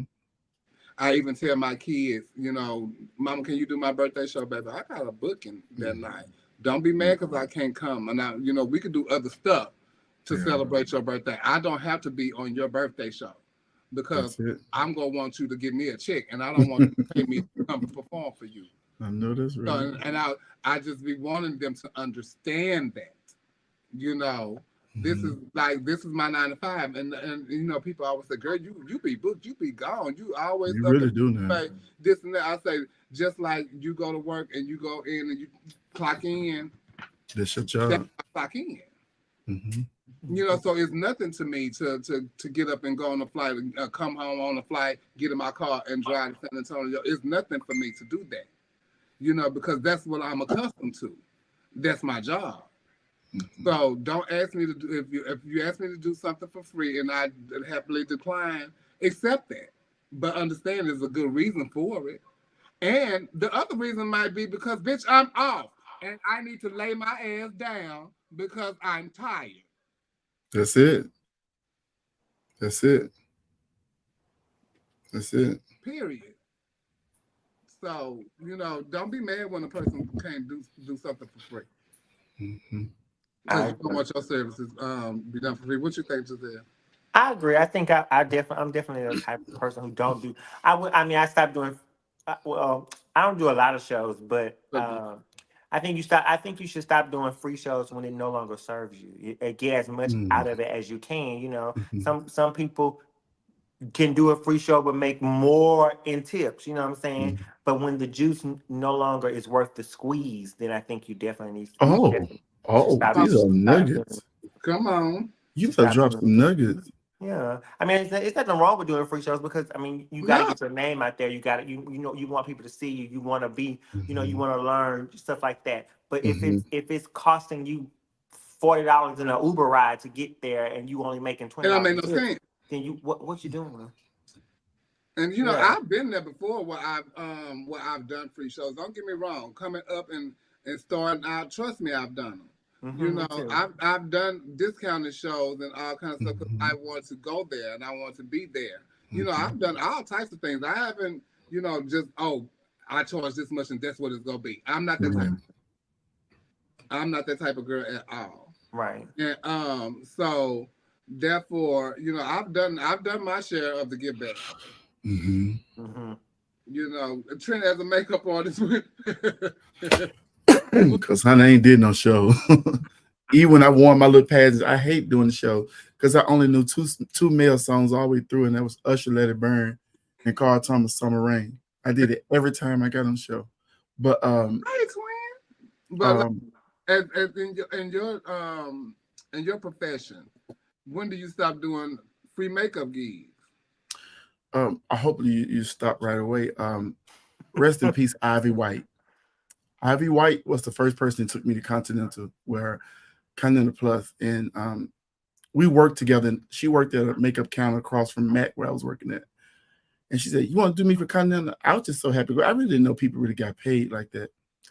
When we got there, Jim Flint said out the first night, he said, "Y'all around here got these people doing your makeup in here and paying them $500 or more, and y'all look a mess." I said, I said $500 or more. I said, people be getting paid for this. I didn't know they get paid that much. I agreed to do this with Ivy for free because I didn't want to put my name out there. And it put my name out there in a way where people started calling me back and forth. So I always credit her for putting me on the map because that 1 year, so many people called me. Mm-hmm. So when you do things free sometimes, there's a bigger blessing that comes behind that. because had I went with her, I would have never got that type of exposure, and people would not be asking who I was and booking me. I made a lot of money that year after I left. What I perceived to be a lot of money for the year it was and the time I was going through, just for that showing. For the people that's up and coming, I hear a lot of newcomers and stuff always say, "Oh, I'm not doing a free show. I'm not doing a free. Y'all not gonna put me first. Y'all not gonna do this." But don't be afraid to go at it any kind of way. Just get in the room. Sometimes you just need to be in the room. I heard a story about Jill Scott took a job at the studio cleaning up. She was humming around the studio. And they want to say, "Girl, you sing." "Oh, I sing and write." Now she's one of the biggest neo stars ever. I think people forget the journey because they're so ready to be that top person. "Oh, I charge this. Oh, I do this." Give yourself time to bake. Give yourself time to cook so that you can be ready and you can demand a certain amount of money. Don't be in such a hurry. Enjoy the camaraderie with the girls. Learn how to be in dressing rooms. Learn how to be a great entertainer. Learn how to get out in the audience and greet the people so you can create new fans. You can create new fans because there's promoters in the audience. Somebody may see you and say, "Oh, I like her.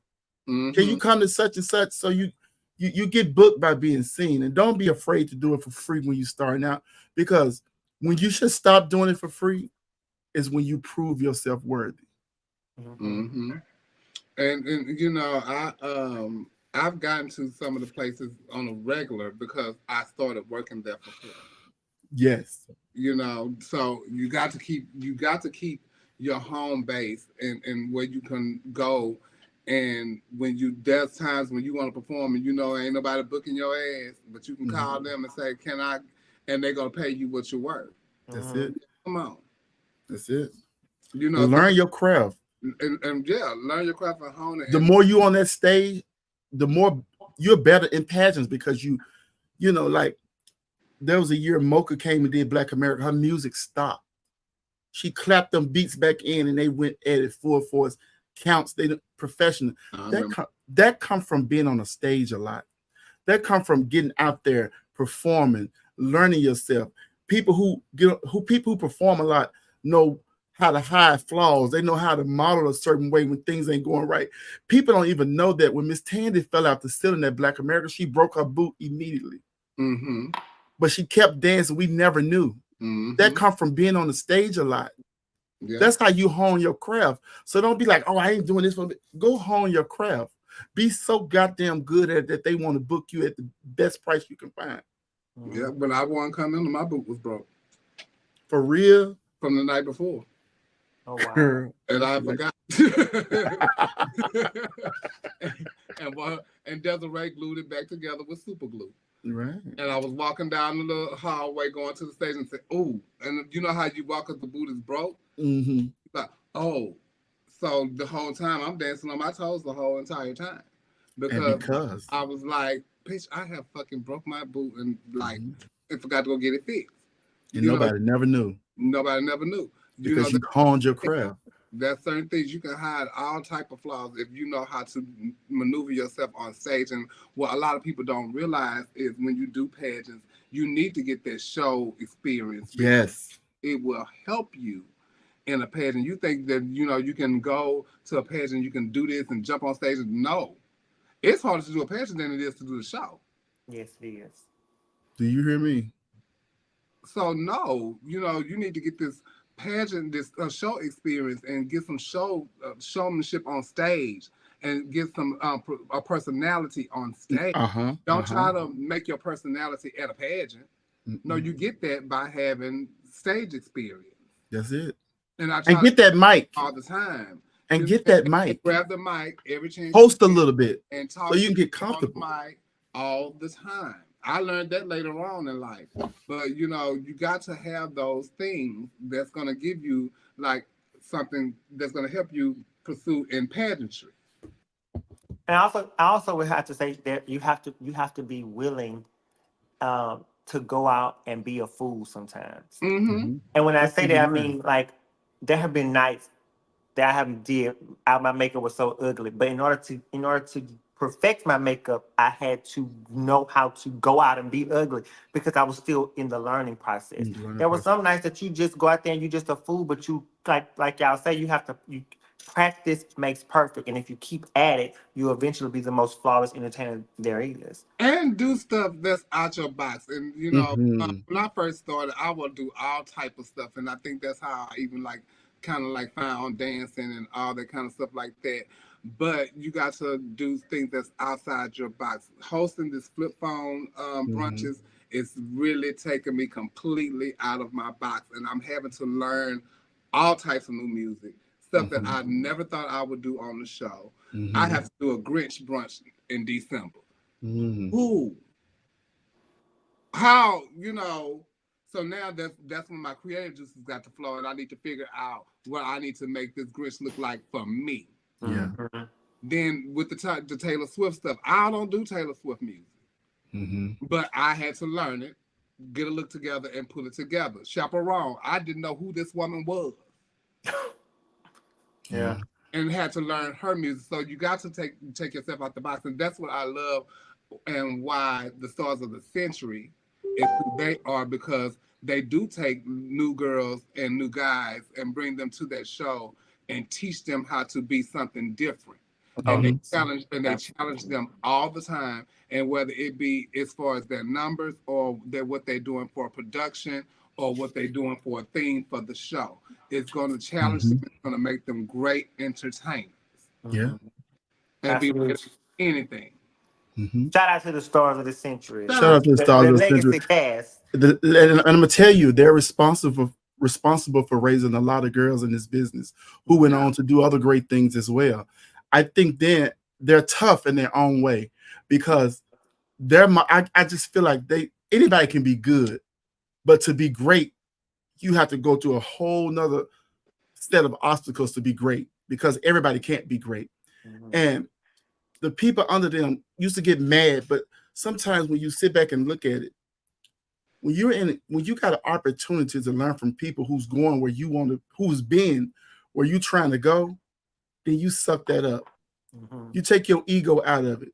You take your pride out of it, and then you learn the lesson that's being taught.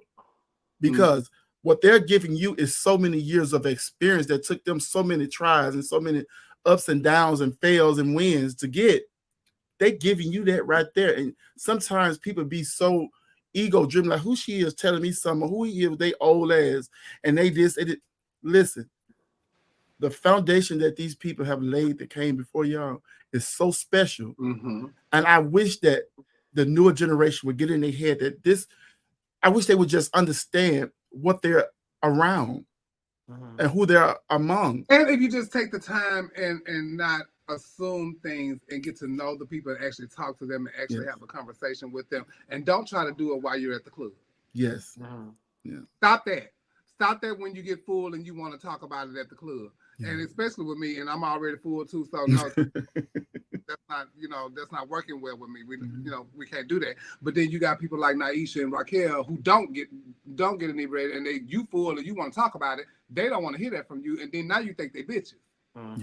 So don't do that. Can I have a conversation with you? Can I give you a call? Can we go out to lunch? Can we do something? I want to pick your brain about some stuff. Do that type of thing, because they think that just because we are who we are in the community that we're stuck up in this and another. Some of them are. But listen, you can't. But people don't idolize you guys. Don't idolize. Exactly. Be inspired by, but don't idolize, because at the end of the day, these people are human. Because they entertain you and you love what they do, doesn't mean they feel good that night. Doesn't mean they feel like talking to you about how long you've been living for them since y'all saw them at the Apartment Club in 1991. Sometimes, baby, I gotta go. Don't idolize them. Be inspired by them and enjoy what people give you, because it takes a lot to get in front of people and do what you do best, night after night, costume after costume. Your face. Yeah, it's a lot. Look a certain type of way, because bitch, you gonna tear a bitch down on social media. You're gonna tear them down. But what you need, and then when people die, here come all these pictures. Oh God! And what you taught me and what you meant to me, and hadn't it been for you, you know what? I challenge this community, because we in shambles right now. But I challenge this community just to start giving people their G's. Mm-hmm. You know what I'm saying? When I'm out, I appreciate everybody. Because let me tell you something. I was talking with Nicole Love the other day. I was just saying, she was saying, you went on to be so amazing. I said, but not by myself. I said, I've taken from everybody that I've came in contact with. I was telling Silky Monroe the other day when she was in Atlanta, I said, I was so inspired by the way you contour cheeks. I said, I took that from you. I said, sometimes you contour a girl low and sometimes you go high on your cheek, but I knew the look you was creating. She was like, I sure did. I didn't know you was inspired by me. I took from everybody. Right. I took from so I am a collaboration of so many people that came before me that laid foundation that I can build on top of. So I try to make it my business to appreciate the people and tell people what they meant to me. Start telling people how they inspire you. They don't owe you nothing though. When you tell them, they don't have to take you out to dinner. They don't have to give you their number and start hanging out. Sometimes just give people a good compliment. You'll be surprised. And even I would ask you questions about makeup and stuff. What you use on so and so? Yeah. And you would tell me, not knowing that, bitch, I went out and got it. I wanted to try it for myself and see what it's gonna do for me. You know what I'm saying? So you gotta try things for yourself, and if you like it, you continue to buy it. You know what I'm saying? So make it your own. Don't try to be them. And don't expect anything from them. Monica Monroe had asked me one time when I first started going to the Baton. She had said, "Why don't you come and spend time with me in my dressing room and hang out with me like you hang with Mimi?" It was something about Mimi and Cezanne that I had the connection with them, and I think because they smoke weed, and it was probably that. But I just had that connection with them. I loved Monica Monroe. Everything she did, she could do no wrong, bitch. When she hit the stage, bitch, I would run up the stairs to go watch it. she was a hell of an entertainer, though. When she come back down, bitch, so did I. Mimi and them bitch, they sitting up and they up there twirling, bitch. I'm downstairs in their dressing room waiting on them. Bitch, yeah, hey girl, you was good, you was all right. So, I go up and watch Cezanne because bitch, that's my girl. And so, but those are my sisters. You know what I'm saying? I told Monica the reason why is because, like you said, don't idolize somebody. I idolized her, and I don't want you to taint what I think of you and how I feel about you.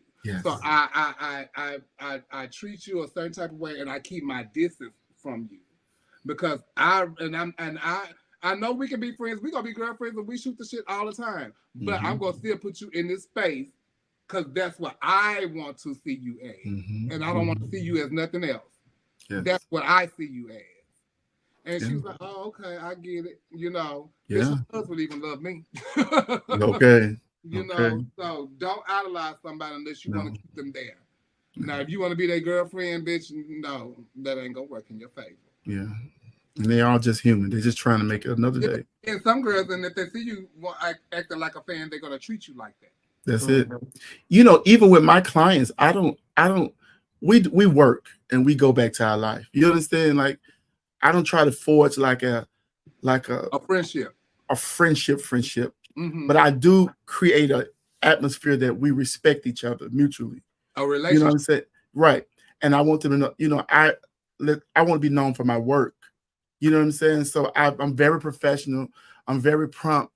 I be where I need to be all the time. I do my work, and when the gig is over, I go back to my room. Even when I'm out of town with my people, and I know somebody that's in town, I don't leave my hotel room to go meet anybody for drinks or anything, because I'm there on somebody else's dime. And if something happened to me while I'm out transporting around, then I have cost somebody money, and I can't even show up like I need to. So when I don't get location mixed up with vacation. So I try to keep everything professional, because you just have to. And because I don't try to be their friends, because they may have ways that I don't agree with, or, let's work, let's get back to our rooms. You know what I'm saying? And I've been with these people for a very long time. It's funny, like when I go on bookings, and I started this when I was Miss USA. I would go on bookings and they would say, well, what do you want? Do you need to go somewhere? Do you need to do this? You need that? You need that? I say, no, you can just take me to my room, take me to get me something to eat. I can go to my room and I can rest up for the pageant or whatever I'm doing. And they say, oh, we'll take you out to eat or whatever. unless they want to do that, you don't have to take me out to eat. But if you want to buy me something, you take me to my room, give me something to eat, and let me go to my room, and I'm gonna eat that in my room. I'll party with y'all when it's time for me to come to work. Right. I'm just getting off a plane. Let me get something to eat, and then after that, we can have all the fun you want. Yeah. And we'll spend all the time with you, and we gonna do all the things, because that's what you want to do. But at this point, I'm just getting off the plane. I don't want you to take me around shopping. I don't want you to do all of that, And then they will always, and I will get this a lot. You not like Erica? No, because my name's Shabelle, first of all. Right. And I don't expect, because I'm the queen, that you finna pay for this and do for. No. So it'd be a lot of that. No, I don't expect that. What I expect you to do is to do what you're supposed to do, and that's get me here and there and pay me and make sure I'm comfortable. Yeah. And that's that. And so I think that's why I do have a lot of standing relationships with people, and I try to make it a little easier on them, because I know it's a lot trying to host people. Yeah. And stuff like that. And I prefer to, like, when I get off the plane, I prefer to be by myself. Yeah. So it's a lot of entertainers that we go through. And entertainers too, please have your own sense of things you need to make sure that you're okay in case somebody can't make sure you're okay. Like you say, you prefer being by yourself, but like, I'm waiting on somebody to pick me up. Ain't nobody pick me up. Make sure you get your itinerary before you come, where you stay and everything else. Make sure when they check your room in, that they put your name on as well. So all you gotta do is show ID. Make yourself useful for yourself. I'm not sitting around at the airport waiting on nobody for 2 or 3 hours to pick me up. I can get to where I need to get to. They will reimburse you. So get to where you need to get to. If you can't got nobody to pick you up in the city, be self-sufficient as much as you can. You're gonna get the very, baby, my sister's gonna play no giant games. Hey, Christopher, but we finna get out of here, and we will see y'all next week. We will not be on. I will be in Cancun. I leave on Wednesday, and the Pageant Black Universe starts when? Thursday or Friday? Friday. It starts Friday with Miss Black Universe Grand giving up the title as the amazing Tanisha, the amazing Tanisha Iman. So yeah. T.I. stamp, baby. Phenomenal job. Yeah. So shout out to Tanisha and Exotic, and have a wonderful week in your step down next week. And also y'all get to Atlanta safe and y'all have a good time. But make sure y'all send us pictures, and thank you, Darrington. If y'all see any of the cast members here, y'all take pictures with them and send them to us so we can definitely see them here on our point of view. And also, if you want to advertise with us, hit one of those cast members up also, and we will definitely get you advertised here on our point of view. And also, if you know anyone that's going through a crisis and needs someone to talk to, please reach out to the National Mental Health Hotline and talk to them, give them the number, or if you need someone to talk to, that's the number. Please do your due diligence and help yourself. Yes. And help yourself, if not help someone else. Screenshot this now. Yeah, so if you know anyone that needs to talk to, because somebody always needs somebody to talk to. That's it. And also, early voting has started, and if you are able to do it, please go early vote. Don't wait till November. Love you too, Tony. Because y'all have to wait in these long lines and all that kind of stuff like that. We don't want to do that. We want you to get your voice heard and get your vote in. Also, I am selling. Shout out to Beautism Cosmetics. I'm in a collaboration with him in my blush palettes, and they're named after some of my closest. Oh, that's beautiful. It's so pretty in person too, y'all. And I swipe the colors on my hand. It blends so well. Watch for Universe. The girls are gonna be done. Done. And these this palette is the contour palette, and it's named after my sister. Not the white for Whitney. Girl, and Lord. Everybody Whitney could wear that white eyeshadow, baby. And it's so funny. He just put them in there the way that I had wrote them. I sent him the names, and Whitney and Taj Mahal were my first two names on the list. And because when I thought about doing the palette, I wanted to pay tribute to the girls that we have lost. And then I wanted to pay tribute to some of my sisters who have inspired me. And so that's why I named them after my sisters and those that we have lost. But the payoff on the Blush Palace and the Contour Palace is everything. It's really cool. I love it. I love it. I love it. You can go on beautism.com and order them. If you see me out and about or whatever, hit me up. If you want to order them online or any kind of way, hit me up. Trent, you got a PR package. I hope you really like it. I really do like it. And I use this eyeliner too the other day on Miss Pat. That eyeliner is so smooth and so pretty. Y'all got to get it. It stays on well too. The powders are pretty. It's true to color. Everything that I wear now is pretty much this makeup brand. So I thank you, DeJuan Mitchell, for believing in me. Thank you, DeJuan. With me. Thank you. Congratulations, by the way. Thank you so much. And thank you for sending out the PR packages to everyone. All the girls that was in the palette eyeshadow, the blushes, they got a PR box. I made sure that Trent got his box. And yes, Lord. Other girls got a box. I'm ever so thankful. Get that Beautism Cosmetics on. We thank y'all so much, and we appreciate y'all for supporting us, because support looks different from everybody, like Tiffany Star says. And we appreciate you, Giselle, for always stepping in. Always. Thank you for having me. Thank you for having me. Y'all have fun at Black Universe next week. And good luck to everybody. And y'all get there to Atlanta safe, because I hope and pray that I get. And don't forget, Mr. and Miss Sweetheart is September the 16th here in Atlanta, Georgia. So if you're interested in competing for Mr. and Miss Sweetheart, please hit me up. Next is that weekend. Plus? It's Mr. and Miss. Plus it's September? I'm sorry, in February. I'm saying, oh my God. In February That's okay. the 16th. I ain't gonna let you fail. It's February the 16th. In Atlanta, Georgia. I'm so sorry. My mind is thinking about something else. February 16th. Yeah, you think about Black Continental. I'm thinking about something. I don't know why. I'm saying February, but I'm saying Continental. Right. It's in February. Okay. So. February the what it is? February the 16th. And who's the current king and queen? I am the queen, and Tarico is the king, and LaToya Dupree. LaToya Williams, I'm calling LaToya Williams. She is the plus queen. So yes. Did she just win? Dream Girl. Yeah, Dream Continental Girl. Plus. She just won her prelim to Continental Plus. Shout out to Toya. She's so beautiful. Yes, she is now. Come on, niece, get her dressed.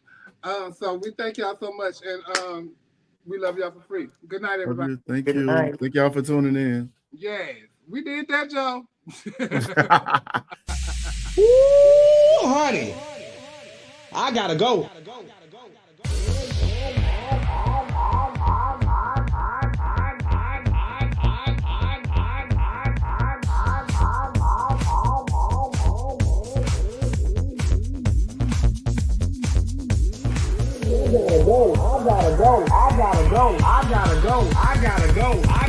Yes, God, honey, they had tuned in, baby. I gotta go. I gotta go. I gotta go. I gotta go.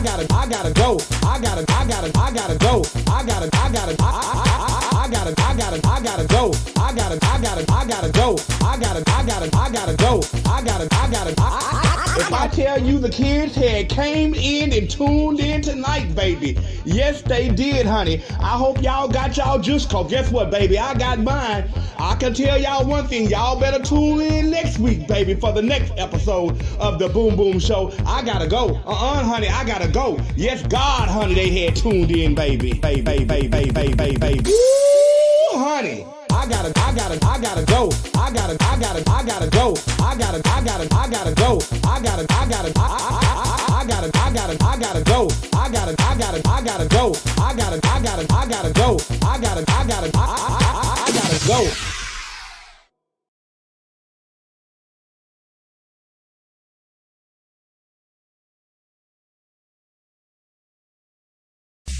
Ooh, honey.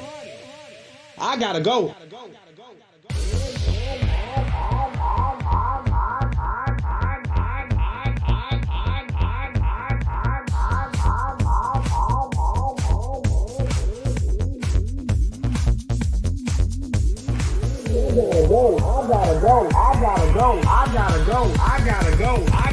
Yes, God, honey, they had tuned in, baby. I gotta go. I gotta go. I gotta go. I gotta go. I gotta go. I gotta go.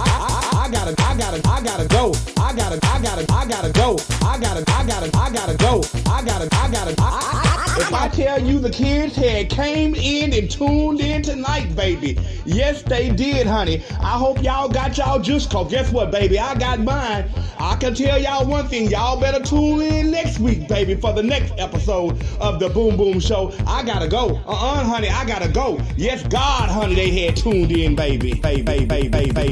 Woo, honey. I gotta go. I gotta go. I gotta go. I gotta go. I gotta go.